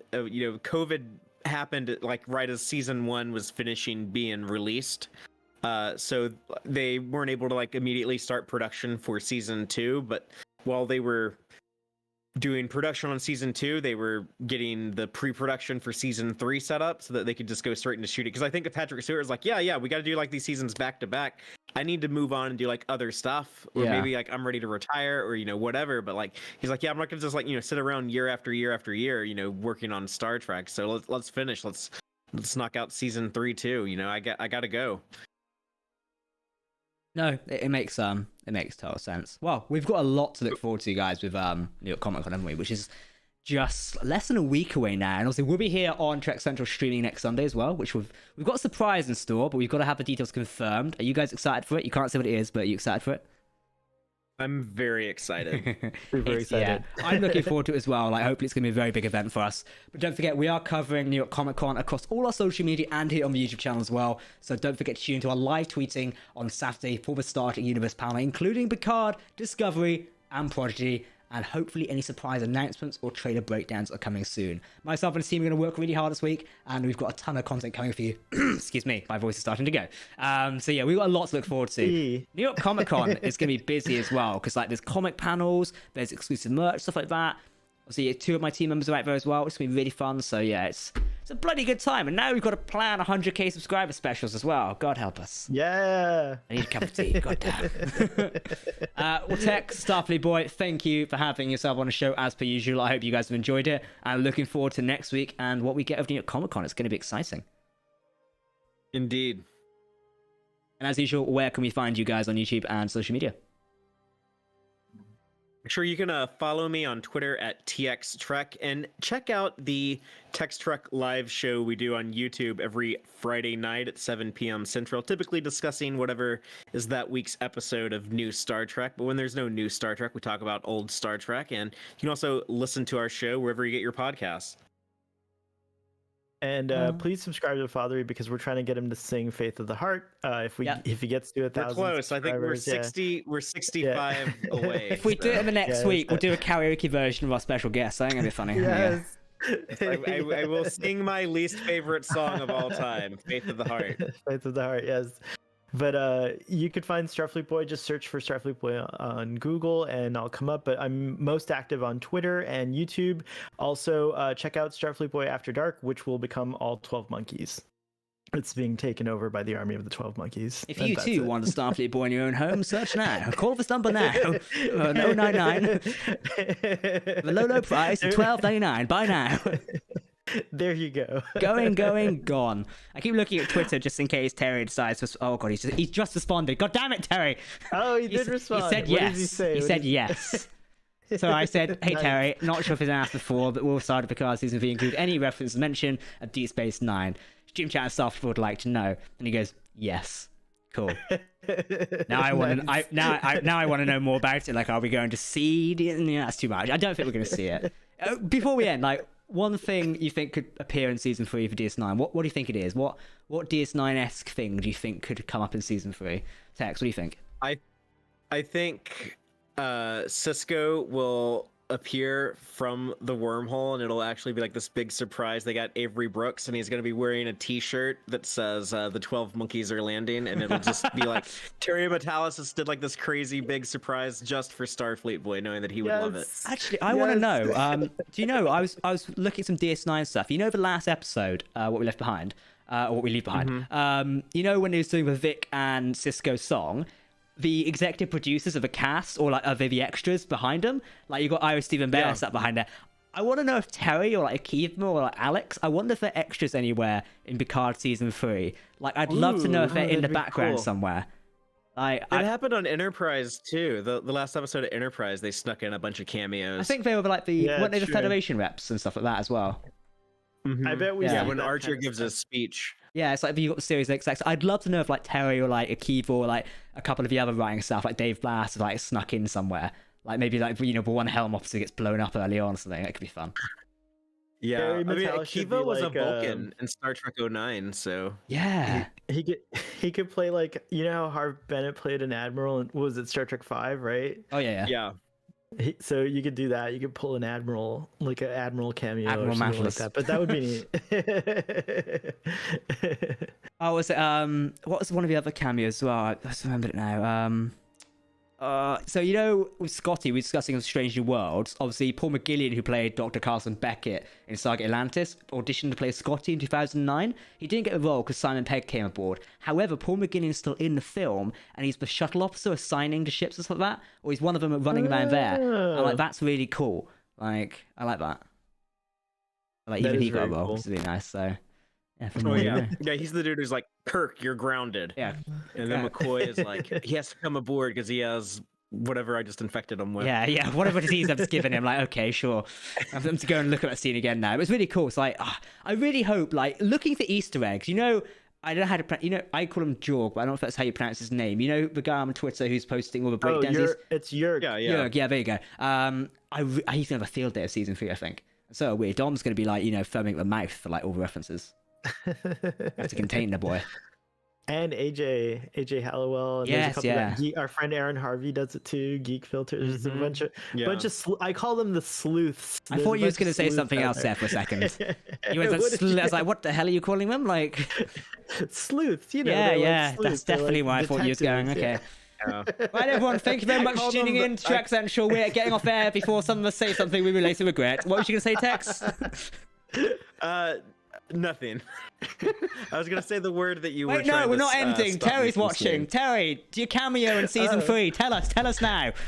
Never mind. Balls to your guys' after shows. We're back. Sit down, everyone.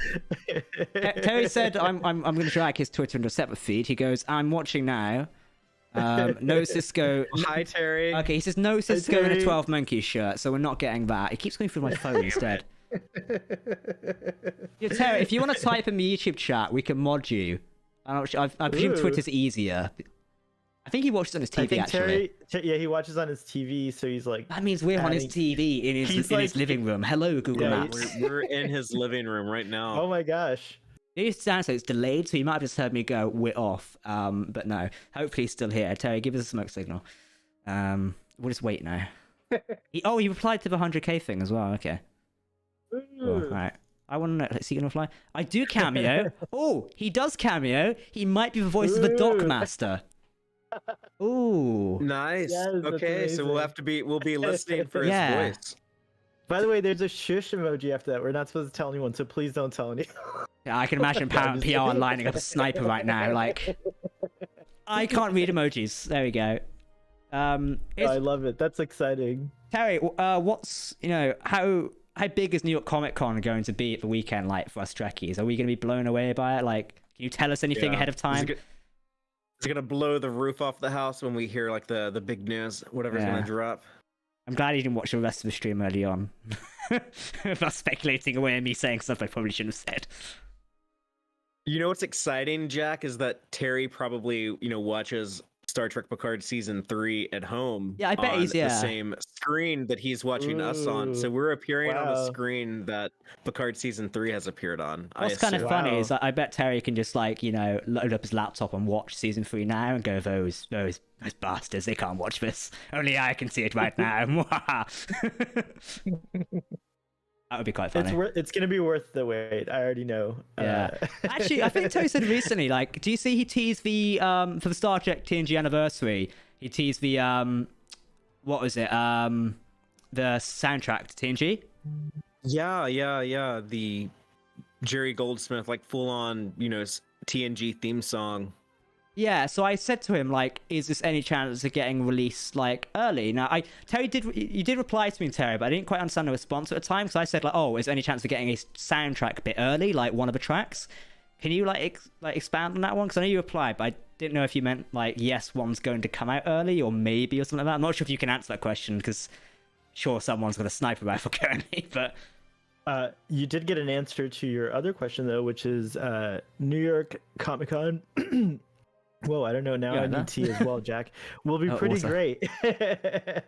You'll have a lot more info about season 3, so yeah. Oh, I hope so. Cool. You know, I'm foaming at the mouth for that one. Here's a question, Mateo. I imagine you're like probably 30 seconds delayed from us. Have you read the yeah, we're just harassing the poor bloke now. Awesome. Have you read the IDW Stargate Star Trek? Oh, God's sakes. Star Trek Stargazer, whoever named that, by the way, comics. I keep calling it Stargate Star Trek. Have you read that comic that's coming out now, or did you have any input on it? Because it's based on the Stargazer and set between season 2 and 3, and includes some interesting stuff. So I want to know if Terry had any input on that. Yeah, Terry has some history with the IDW comics doesn't he? because he co-wrote that Borg miniseries, and it had Picard and Seven of Nine teaming up Yes. in the pages of that. So. Ooh, we got the answer about the Ooh. I don't know what it soundtrack. was called. Go on, stop it. Will you read it? All right, I am trying to get the sound. I'm trying to read it. All right. You want me to I'm read trying it? to get the soundtrack out before we air, like a good old-fashioned overture before the movie, the motion picture style. So yeah, that is exciting. What does it mean, I hope like we get it. Old-fashioned overture before the movies. Like, what does that mean? Like, So like when I feel when so like young. the motion picture, sit here, Sonny, while I explain this to you.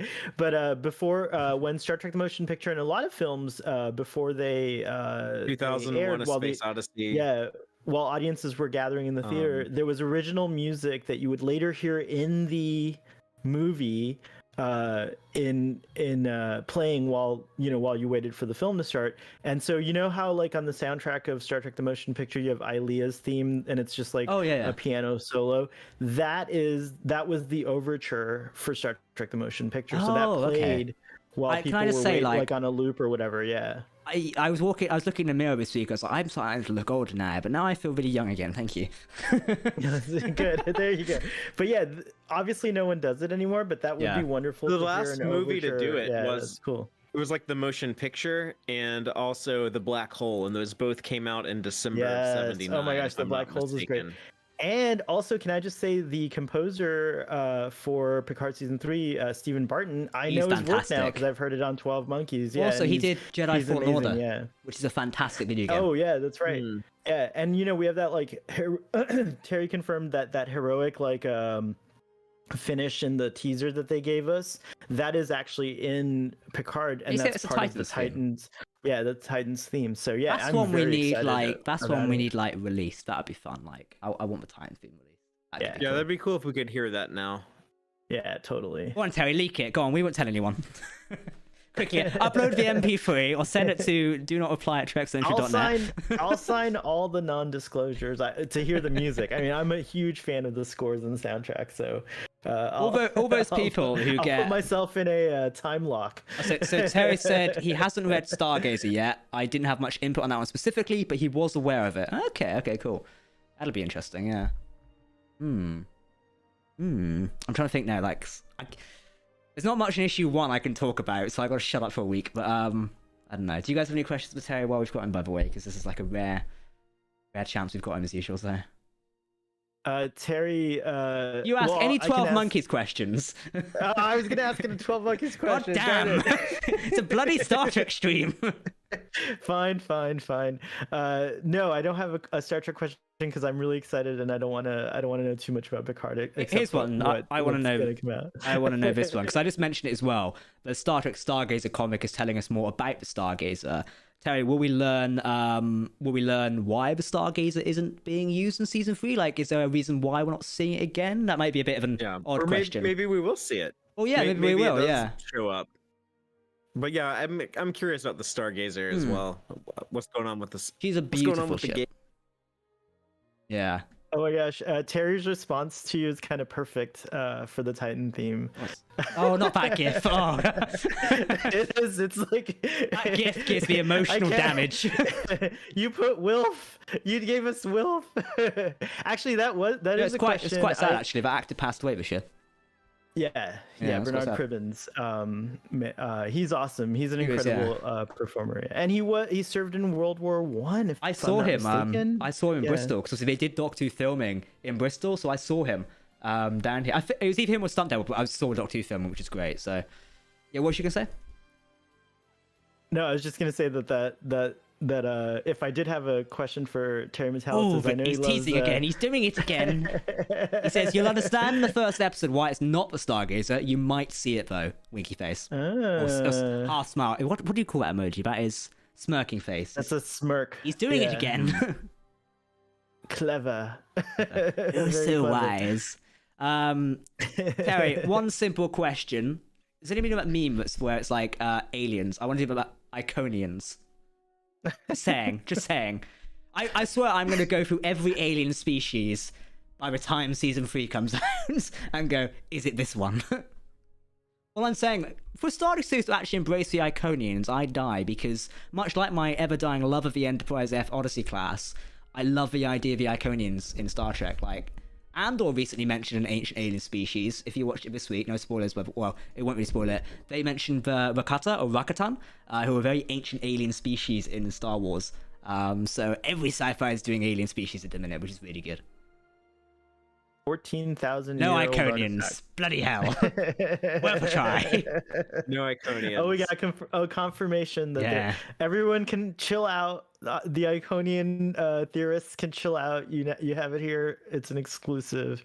Okay, Start thinking here's else. one. And what about Remans? Because we know Romulans have always been a focus of Picard.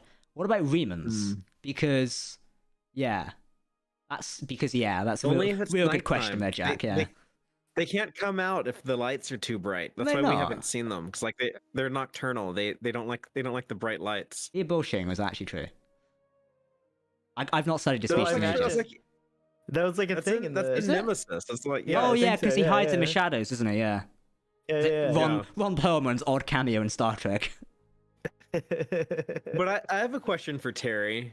It's something that I brought up earlier with that the Borg portal thing that's like opened up at the end of season 2 that Girardi is just like, we'll just stand here as the guardians at the gate. Like, is that gonna play into season 3 at all? Or are we gonna like acknowledge that, or is that gonna be there anything like, can you just like confirm or deny if that's going to play a role in season 3? He says no Remans, by the way. No Remans. Right, let me bring up Memory Alpha and go through every alien species. I'm not going to do that. Don't worry. I think it'll be a cruise missile on the way to my house. Like, I get an email. Please stop asking questions. So you asked there about whether the end of season 2 will play any part of season 3. That's a good thing because that whole sort of like we are the Watchers or the Guardians of the Gateway. Is it Guardians of the Gateway? It's called. I think it's that, wasn't it? Or Watchers of the Gate. I don't know. Watchers at the Gate, something like that. Sounds very Game of Thrones. I thought it was Guardians at the Gate. It might be. I mean, it's at least it's not like whatever they are. They're at the Guardians.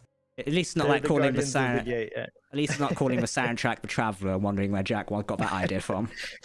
So is Girardi just like chilling there, staring at this thing all the time? She I like to think rest or anything.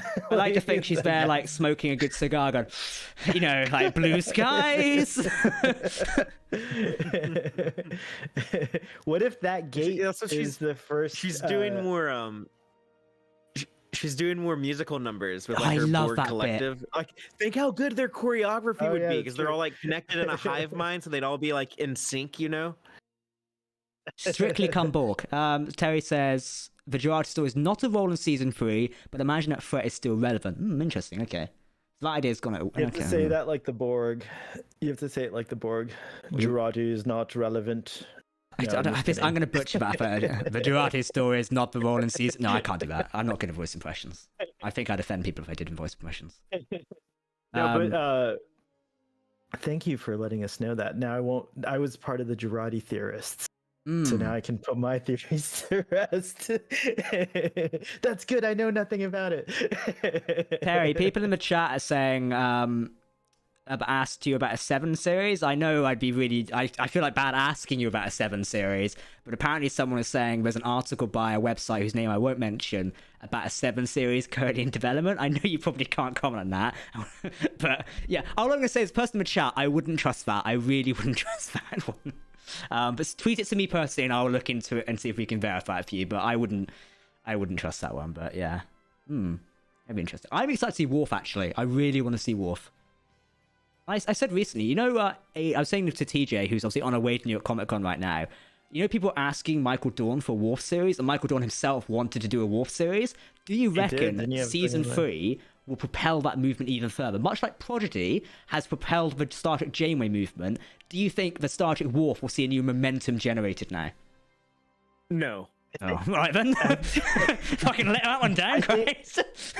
I think the way to satisfy this, and I'm sorry to do this. My dog agrees with me, by the way. I'm sorry to shill again, but having seen 12 Monkeys, I have a lot of confidence in Terry Matalas and his team, because I think the way to do this is to like create a series that's set in the 25th century, and I think for me, 7 is a good center point for that, like, you know, and then you can have like you can tell like large chunks of other characters' stories, and Worf could certainly be included in that. And I think Michael Dorn would probably appreciate that. It's a lot of pressure to lead a series, like, and be in it like all the time.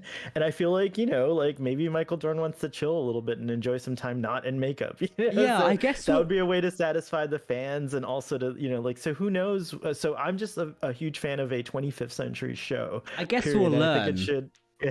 I guess we'll learn how the TNG stars, you know, reacted to coming back with season 3 either this weekend or when season 3 comes out. Because, you know, some of them may say, like, I doubt this is true, but some of them may say, oh, we came back, but damn, it was quite an exhausting job, like, I'm not sure we do this again or something like that. You never know. Some might say that, and it's no disrespect to them. Like, it's a lot of a big task to come back nearly 25 years later to do a show like this once again. Like, I know if I was that age, I'd be like, bloody hell, it's extensive work. Tex, what was you going to say something? Well, just building on top of what you're saying there, I think that there's also, you know, might be a level of like satisfaction if this is going to be like the big proper send off to these characters, much like Star Trek 6 was for the original series crew. I remember LeVar Burton saying a while back that he definitely felt a great deal of satisfaction with the work he did in Picard season 3, and even went on to say that, you know, if this turns out to be like the last time that I ever play Geordi LaForge, I'm very proud of, you know, putting this cap on it. So Terry, I hope that you saw, you know, LeVar say that and you know, take pride in that, because that's a hell of an accomplishment, you know, for an actor to feel that rewarded with the work that they were given. So that's really cool. But yeah, I kind of agree with Starfleet Boy about, like, if we just have like a continuation of the 25th century, like, yeah, that will allow you to, you know, bring some of these characters in whenever, you know, like, I don't know if we need like an Admiral Janeway show, like the adventures of like Admiral Janeway behind a desk at Starfleet HQ. I don't know if that's a good idea, but if you had, like, you know, Seven and Raffi like on a starship going and doing stuff, and, you know, like Admiral Janeway would be like their boss. You know, every show has to have like an Admiral character, like your Admiral Forrest or Admiral Ross or Admiral April. I've got a theory for you. I've got a Star Trek theory for you. Another one of Jack's cracking Star Wars theories. Before I do it, though, Terry said, I love 7. I do it in a heartbeat. That website story is not accurate. Whoa. So there's 2 answers for you there. That website story is not accurate, coming from the showrunner of Star Trek Picard. And also, he'd love to do a 7 series. So do it in a heartbeat. So take it as you will. Terry, my next question for you. if you could do a UK premiere for Star Trek Picard Season 3, like a big event, would you come over and do it? Because we'd love to see you over here. Because somehow I don't think we'll be invited to the US one, unfortunately. You can answer that in a sec. So, Tex, what you just said there about, like, 7 series of Janeway popping in. Look at The Mandalorian, in a sense, or any of these series, right? They do a series of a brand new character, but they bring in, like Luke Skywalker, Ahsoka Tano. They come in, they cameo, then they go off again. That is how we could use these legacy cast members to still propel a story forward. Have a new unique character. In this case, have a new starship, a new crew, but have Admiral Janeway pop up. Have, Worf come back. Have Riker pop in for 2 episodes a season, something like that. That, I think, is what you just said there. How that story could be told even better. Use these legacy characters, but like Alex Kurtzman and a few others said, only bring these characters in if there's a good enough story to be told with them. Don't just shoehorn them in for the sake of going, look who we have this week. Way! Thank you, Mando. We know you do that sometimes. But it's like you could do that in a way that makes it more authentic to the Star Trek universe in a sense. Can I ask Terry another question? I think I have a good one. Yeah, go before Jack, you do. You're the guardian at the gateway. before you do, he says, "Get me to the UK ASAP. Would love nothing more." Right, that's it. We're planning an unofficial Star Trek event next year. Come on, Terry. We'll put something together. Bar Trek. There we go. Go on, Tex. Before I get carried away. Ooh, Bar Trek. I would show up. We know that we're getting. That's a great idea. We know that we're going to get Michael Dorn as Worf. We've seen like a couple looks at him back in his Klingon makeup. He looks fantastic.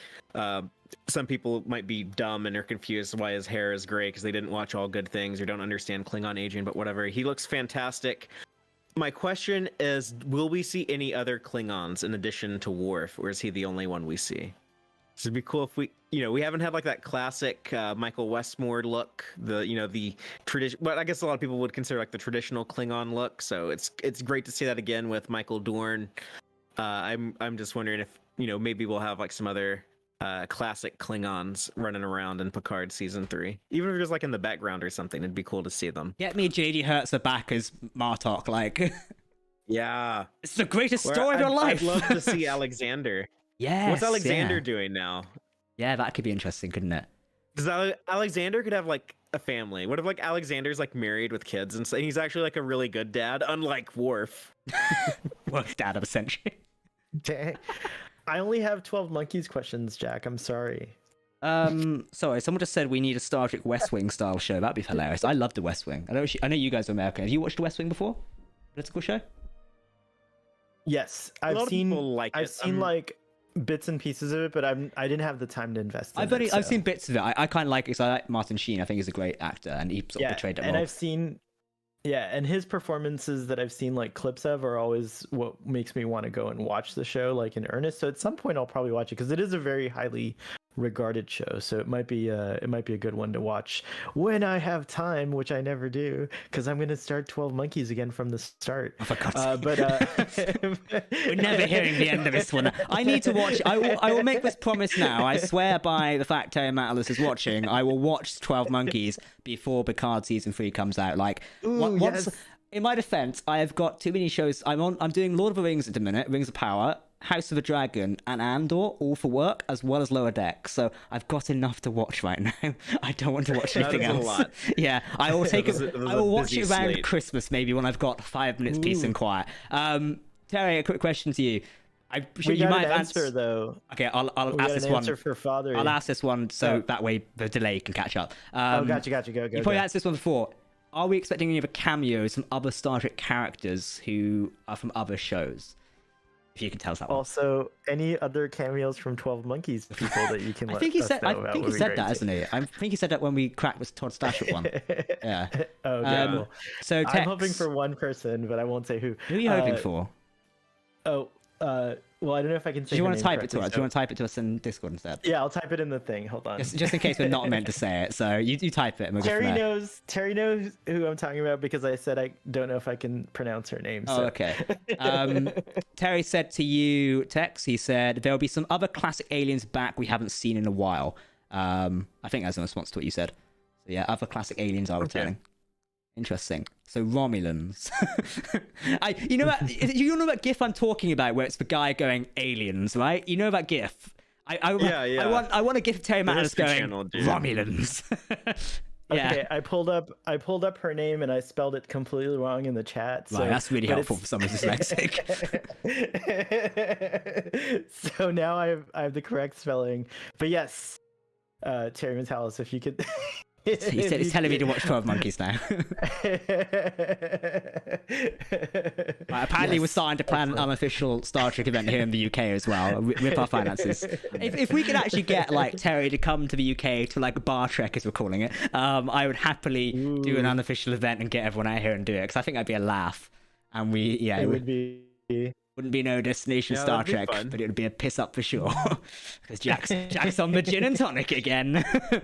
We'll do it in November. I can celebrate my 25th with everybody. That'd be great. It's my 25th next year. I'm 24 in November, so celebrate my 25th, and that'd be good. Coming up. Hey, you got an answer regarding other characters. Don't miss. You bloody tease! Don't do this to me. I have to wait a week. God damn. Oh, but now I'm going to spend the whole week going around going, who could possibly show up? Yeah, we'll hold the Star Trek event in Bristol. It's a lovely city, just shy of London. To be fair, we do have quite a few good bars. Terry, what's your drink of choice out of interest? If you go to a bar, what's your drink of choice? We're really scratching about. Whiskey sour. I bet it's a whiskey sour. Yeah, I'm going to take a bet. I love whiskey sours. You reckon he's a whiskey man? Okay, cool. Tex, what's your drink of choice? I think... I mean, I'm normally more of a beer dude than anything else, but if I'm gonna drink something other than beer, whiskey sour is hard to beat. I love a good Irish whiskey. I'm an Irish whiskey drinker, but I mean, like I'll drink the American and English whiskeys too. Not a big fan of the Scotch. I don't like that smoky flavor. So here, what about yourself? What's your drink of choice? Like if I'm at a snazzy place, I'll get a good Vesper martini to start with usually. But the drink I ordered the most is probably a Manhattan, like a Manhattan with a maraschino cherry in it. It's like nice. So I've recently rediscovered my love for gin and tonics, and there's a reason behind it. So obviously I told you earlier I'm wearing Invisalign now. So obviously I don't have to take them out when I drink. I have to take them out to eat, obviously. But they stain really easy. If I drink tea, they'll stain. And it's just a pain in the backside to remove the stain. I have to clean it properly, which I always do. But it's like I have to leave it soak for like an hour, and it's a real pain, especially when to keep them in. So I drink gin or spirits because spirits naturally are spirits, so they're clean stuff. And also gin is fantastic. So I drink gin and tonic now. It's great. Also really living up to certain stereotypes as well. It's great. I love gin and tonics too. They're good. He's chosen an interesting one. He's Guinness, Moscow Mule, whiskey sour. There you go. You guessed correctly. He's a whiskey sour man. Old fashioned and tequila. A tequila. Damn, Terry, come out on the piss with us. Do a club now, Terry. I was drinking some tequila last night. I never drank like tequila on the rocks, like sipping tequila until last night. It was the first time I did that. This is going to show my age. When people say tequila, I automatically think of tequila shots. I don't think of it any other way. Is that bad? I'm not an alcoholic. I mean, you need a good margarita. Yeah, you could have a margarita, or you could just enjoy a good what is you know what? It's in the family. Mezcal. Mezcals are really good. Mezcal, yeah. But I mean, we're in Texas and Florida, so we know all about margaritas. Yes, and Margaritaville. Yeah, where you can waste away. You know, I love in a nice way. I love that we have like the age difference because you guys say stuff sometimes, and I bet I say stuff, and it's like, what the hell are they on about? I have no idea. Also, I feel like my alcohol palate is not that refined. All the time. You know, Mission Seattle's going to be a right hoot. You know, when we go to a bar. It will be, especially because Seattle's such a great town, by the way. I used to live there. So. Yes, the food and drink culture in Seattle is probably the best in the United States after maybe New York. Maybe I think they could go toe to toe with New York. Yes. Right, before they argue over Hell's Kitchen a bit, Terry, if we could do like a Star Trek Picard Ultimate panel at Mission Seattle, would you do it? So like you, Dave Blass, and a few of the other execs. Would you do it? If you would invite to Mission Seattle, hopefully they will when they pull their finger up our ass, would you be able to do something like that? And would you be open to doing it? Because I think a Star Trek Picard Ultimate panel, maybe with Terry, Dave, maybe some of the actors as well, that could be great. I reckon I would fill out a room really easily and get a nice host as well. I'm available for free. Just works dry. It's not. I'd love to host a panel. I did one EGX every week. I don't know if you guys saw. I was hosting EGX, which was a part of the panel, which went really well. So I didn't get booted off it. So happy days. I did I get hosted panels silenced. for like techie stuff, which is really boring, but Okay. yeah, it's fun. It's kind of fun to host. We should pitch a panel. We need to pitch a panel for Oh, we Seattle. will. Don't, I've got plenty of plans for Seattle. It depends if we're allowed to. So, well, basically, because obviously I know ReadPop who do the event. Hopefully, we can get a doorway in, which would be nice. Because I would love to turn up there and see all the Star Trek fans, and also I would love to I'd love to give some stuff away as well. Like, I reckon if Trek turns up, I'd love to even give some t-shirts. So I was thinking like pins or like hats or something like that. I'd love to give it to the Trekkies and like have some fun stuff each day. How are we going to get that to America? I think I'd have to ship it to one of you two or something, or just like set up a temporary base in Seattle. That'd be an interesting one. We could do a Lower Decks Trek Central adventure with me and Fadri going on a boat. But no, we've got a road trip. Get a Ford Mustang on a road trip. Yeah, we'll get it over here and then we'll drive it across America in like Starfleet uniforms. So We'll live stream as we're driving. I was thinking recently, by the way. Oh, go on. Yeah, I was thinking recently, by the way. Like, we want to launch more members content because we always get people donating and like becoming YouTube members. So I might start something on Trek Central where I do a vlog series, but behind the scenes of Trek Central. Because like through the week, we do a ton of stuff like in writing videos and planning. I've got Troy in here 5 days a week as our editor. So like around the office and stuff like that of what we get up to and release it monthly for members and go, hey, look, this is what we're doing at Trek Central. Like, you know, this week at Trek Central, we're working on, you know, an interview with Terry, or we're harassing Paramount this week, you know, like it's what we're doing. Obviously, we can't show confidential stuff, but like giving people an idea of what goes on behind one of the largest Star Trek channels. I think it could be really fun. What do you guys think? Should we like replace the Try guys and be like the Trek guys or something weird like that? No, just kidding. The Trek guys. Hey, I've not got a wife, taken. So I'm pretty. It would be going really well. I can't believe it's made a joke. Jesus Christ. Sorry, I'm so sorry. You shouldn't have mentioned it because that gave you the perfect opportunity to riff on that social media story. Terry says, yes, if they'll invite me, I will be in Seattle. Very nice. That'd be cool. Terry, are we going to see any more of this villain this week at New York Comic Con? That might be too of an obvious question, but you can answer it vaguely if you'd like, or just say no. Or you can type Jack, shut up. I want to know if we're going to see the villain like teased or something like that, or if it's going to be another one. Also, I've got another question for him about the ships in the trailer. People keep commenting about the Alarchi ships from Star Trek Online. Have we had any comment on that yet? On like if these are Alarchi? I think Terry said the ships, you know, they may not be associated with the species or something like that. Like it could just be pirates borrowing them. I think he said that to us previously, but I can't remember. I can't remember. But I saw that video and I read that article, which is pretty cool. That was a good theory. But I think you already got that one. Yeah, Terry said the Solani are incorrect, but no, we've not touched on the Alarchi yet.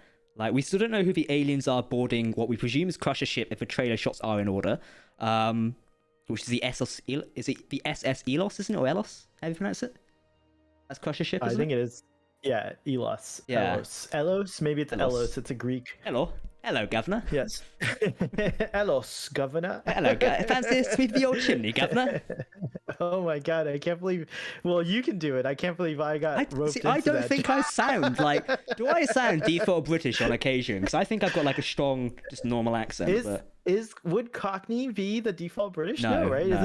Isn't your accent default British? I'd say I've got a default British accent.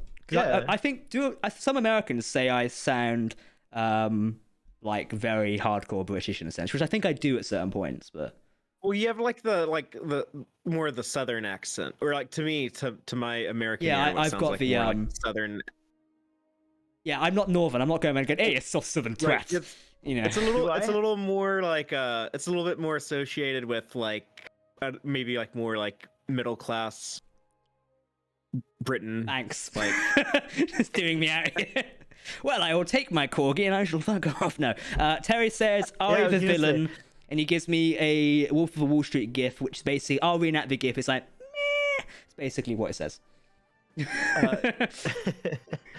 Bobby, do I have an accent? No. You just sound like a very neutral. Terry, if you do another Star Trek series, which we hope you do, can us three cameo in the background? Trying to get me some IMDb credits right now. I'm not. I reckon it's like a podcast in a I wanna window be an somewhere. alien. Yeah, I don't want to be the guy who gets blown up on the bridge. You know, some plucky ensign just gets killed. Let me show up as a Tellarite. Yeah. It's too late to probably put any of us into season 3, but you have my permission publicly to take my likeness and insert it in some weird place in post-production, anywhere you like. I want to be like a letter writing. We're gonna do a letter writing campaign to Paramount and get Terry a new Star Trek show. Yes, actually, we should do that. Do you think they care more about letters or tweets? Because I feel like no, they care about tweets. I can tell you that one. They definitely care about tweets. We should do a tweet writing campaign. Nice tweet writing campaign. All right. Like, I am nice. When have I ever not been We nice? need a good hashtag. I wasn't talking to you. I was looking at I was looking at some people, just specific people, not you either, Father. Terry sent You guys me. are both nice. Terry said new drink of choice. I have to try it first. It's called Ship Bottom Ectogua. This is a Ghostbusters thing. I'm now going to show how Cooler. That was a. Yep, It's the Gooler. I'm now going to show the fact I'm not up to date on Ghostbusters and therefore let everyone down. I'm so sorry. You gotta watch it. You have to know Ghostbusters. Like, it's an important part of being a journalist. Yeah. He says if I do another, That's a generational thing. He says if I do another one, you're all in. If you're reporting on film and TV, Jack, you have to watch Ghostbusters. Yeah, but we're reporting on Star Trek and Star Wars, so get in the bin. He says, if I do another one, you're all in. Way! Right, getting him a show. Sod everything else. Yes. Let's get this man a Star... It's going to be like Captain America. It's like, get this man a Star Trek show. Yeah, we're going to get you a show. We're going to do... We needed the cool hashtag, though. Like, well, does it need to be like, get Terry back to the 25th century? No, I've got it. Catchy enough. Hashtag Terry for Trek. There you go. Trek for Terry. Trek for Terry. Or There you Trek go. for Terry. Let's do that. There you go. And you know what? Trek That's like number 4. That's Yes, that's yeah. a two. Make That's Terry a two, great again. Like, that's a kill two birds with one. By the way, that's kill two birds with one hashtag because we're also trying to get Terry Farrell back in Trek, so Yeah. it's perfect. Ooh.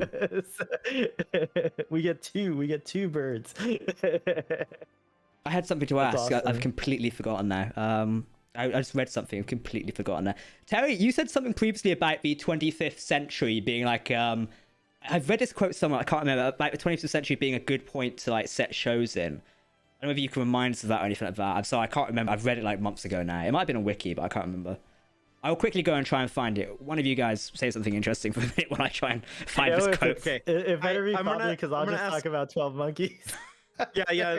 No more 12 monkeys. You got to go to 12 All right, Monkeys all right. Central for that. But Okay. I would love to ask Terry, like, in his mind, in the 25th century, you know, like after Picard season 3, if there was going to be more stuff, since we just had like Deep Space Nine show up on Lower Decks, like Terry, what do you think is going on, like at Deep Space Nine, like at that station, you know, at like this time period, like in the early 25th century? Like, who do you think is still hanging around on the station? What's like, is Bajor in the Federation? Are they still independent? What if it was up to you? What would be going on there right now? Oh, here we go. I found the quote, by the way. In January 2022, Akiva Goldsman said there were elements of Picard that could be explored in a spin-off series, and Terry Mannix expressed interest in continuing to explore the time period of the series beyond its 3 seasons. That would be, I presume, Terry, if you still stick to that comment. I'm not sure where this sourcing is from, by the way. This is sourced from Trek movie. Okay. He added that in his opinion, Star Trek Picard is the present day of Star Trek, and what's going on in that particular world is very important to me. In May, Matt said he was spearheading the idea of a spin-off series starring Jerry Ryan as 7th Nine and Michelle Hurd as Raffi, with both actors expressing interest in the idea. I didn't read that part, as I didn't know. Retrieved June 25th. That pleases me personally if that's the case, but who knows? All these things are just being developed right now, I guess. But yeah. I'm just tweeting Trek for Terry. Oh, nice. We created a hashtag. Everyone, tweet that. If you want to see Terry continue the 25th century of Star Trek, please tweet that. Let them know. Be nice to our friends at Paramount, but make sure that they know that we have a high demand. We're always nice. Terry right? said, but Trekkies the do 25th things. century feels to me like the Trek present day. That's just me. That's what he's just said to us on Twitter. So the 25th century feels to me like the Trek present day. That's just me, though. Okay. I agree with him. That's also me. That's also me. That's also me. And my axe, you know. and my phaser type, rifle. Ooh, here's a question. Type 47 phaser bow. Terry, did you steal anything from a Picard set? Because we always hear about actors and executives like, you know, walking away with props. Terry, did you nick anything, or can you not tell us that? Our Paramount going to sue. You know, like was it like Mark Hamill walked away with his lightsaber. Mark Hamill walked away with his lightsaber. I'm pretty sure LeVar Burton nicked his like visor or something from Next Gen. And like I was wondering if Terry nicked anything. I have seen LeVar Burton bring his visor to conventions and like show it off on I stage. know Mark Hamill stole a it. lightsaber. I know that. If I was on set, I'd be walking over like the captain's chair. I'm like, sorry, Ansel, it's mine now. I'm having it. If it was a Stargaze, I'd be ripping panels off the wall going, come on. This is mine. That's what Tawny Newsome said. Tawny said that when she shot her Strange New Worlds episode, she was like breaking things on the set constantly because I guess like she was like trying to like press buttons and pull levers and things that aren't made to move. Yeah. She was moving. It's surprising how much like the set is actually active to use as well. Like that's an interesting one. Terry, another question for you, and please, you're welcome to go away at any point and tell us to shut up, because I know we're asking a lot. If you could do like a behind-the-scenes series on Star Trek, like I'm not sure if you've seen Disney's The Mandalorian Gallery, where they like sit down with the showrunners and like go through the behind-the-scenes aspects of like certain scenes or filmmaking techniques. Would you do something like that for like Paramount and Star Trek Picard if you had the opportunity, or is that something we could look forward to? I'd like to see it. What do you guys think? Like I said this recently in an article. It'd be great. If nothing else, I hope that we at least get something like that on the Blu-ray box set. Oh, yes. we need some audio commentaries. Yes. Terry, are you gonna do any commentaries? Ooh, yeah. The season 3 episodes? I love those. It says, "Okay, gotta run now. You guys have fun." We've reached our limit of what we can ask. Okay. Well, we went an extra hour on this stream asking questions, so we did. That was the longest one awesome. So far. Thank you, Terry Metalis. Thank you, Terry. It's been a pleasure having you as per usual. Thank you. And good luck with New York Comic Con. Yeah. Right, everyone, we are going to end off here. That was very generous. As we've run way over our usual time, but thank you to Terry for stopping by and saying hello as usual. You can catch him live at the New York Comic Con panel this weekend. We'll be covering it live on Twitter and social media, and our staff will be out there on site. And we'll be here on Sunday, potentially talking to a special guest, but also myself, Starfish Boy, and Tex Trek. We'll be talking about Star Trek Picard Season 3, Star Trek Discovery Season 5, and Star Trek Prodigy Season 1.2. So stay tuned for that. I've been Captain Jack, and again, a massive thank you for allowing us to hit 100,000 subscribers live with you here on the channel, and we will see you very soon. Everyone, live long and prosper. Give a salute up, guys. Come on, do the hands. Do the hand thing. Oh, yeah, okay, we're doing it. There we go. See you soon, everyone. Goodbye.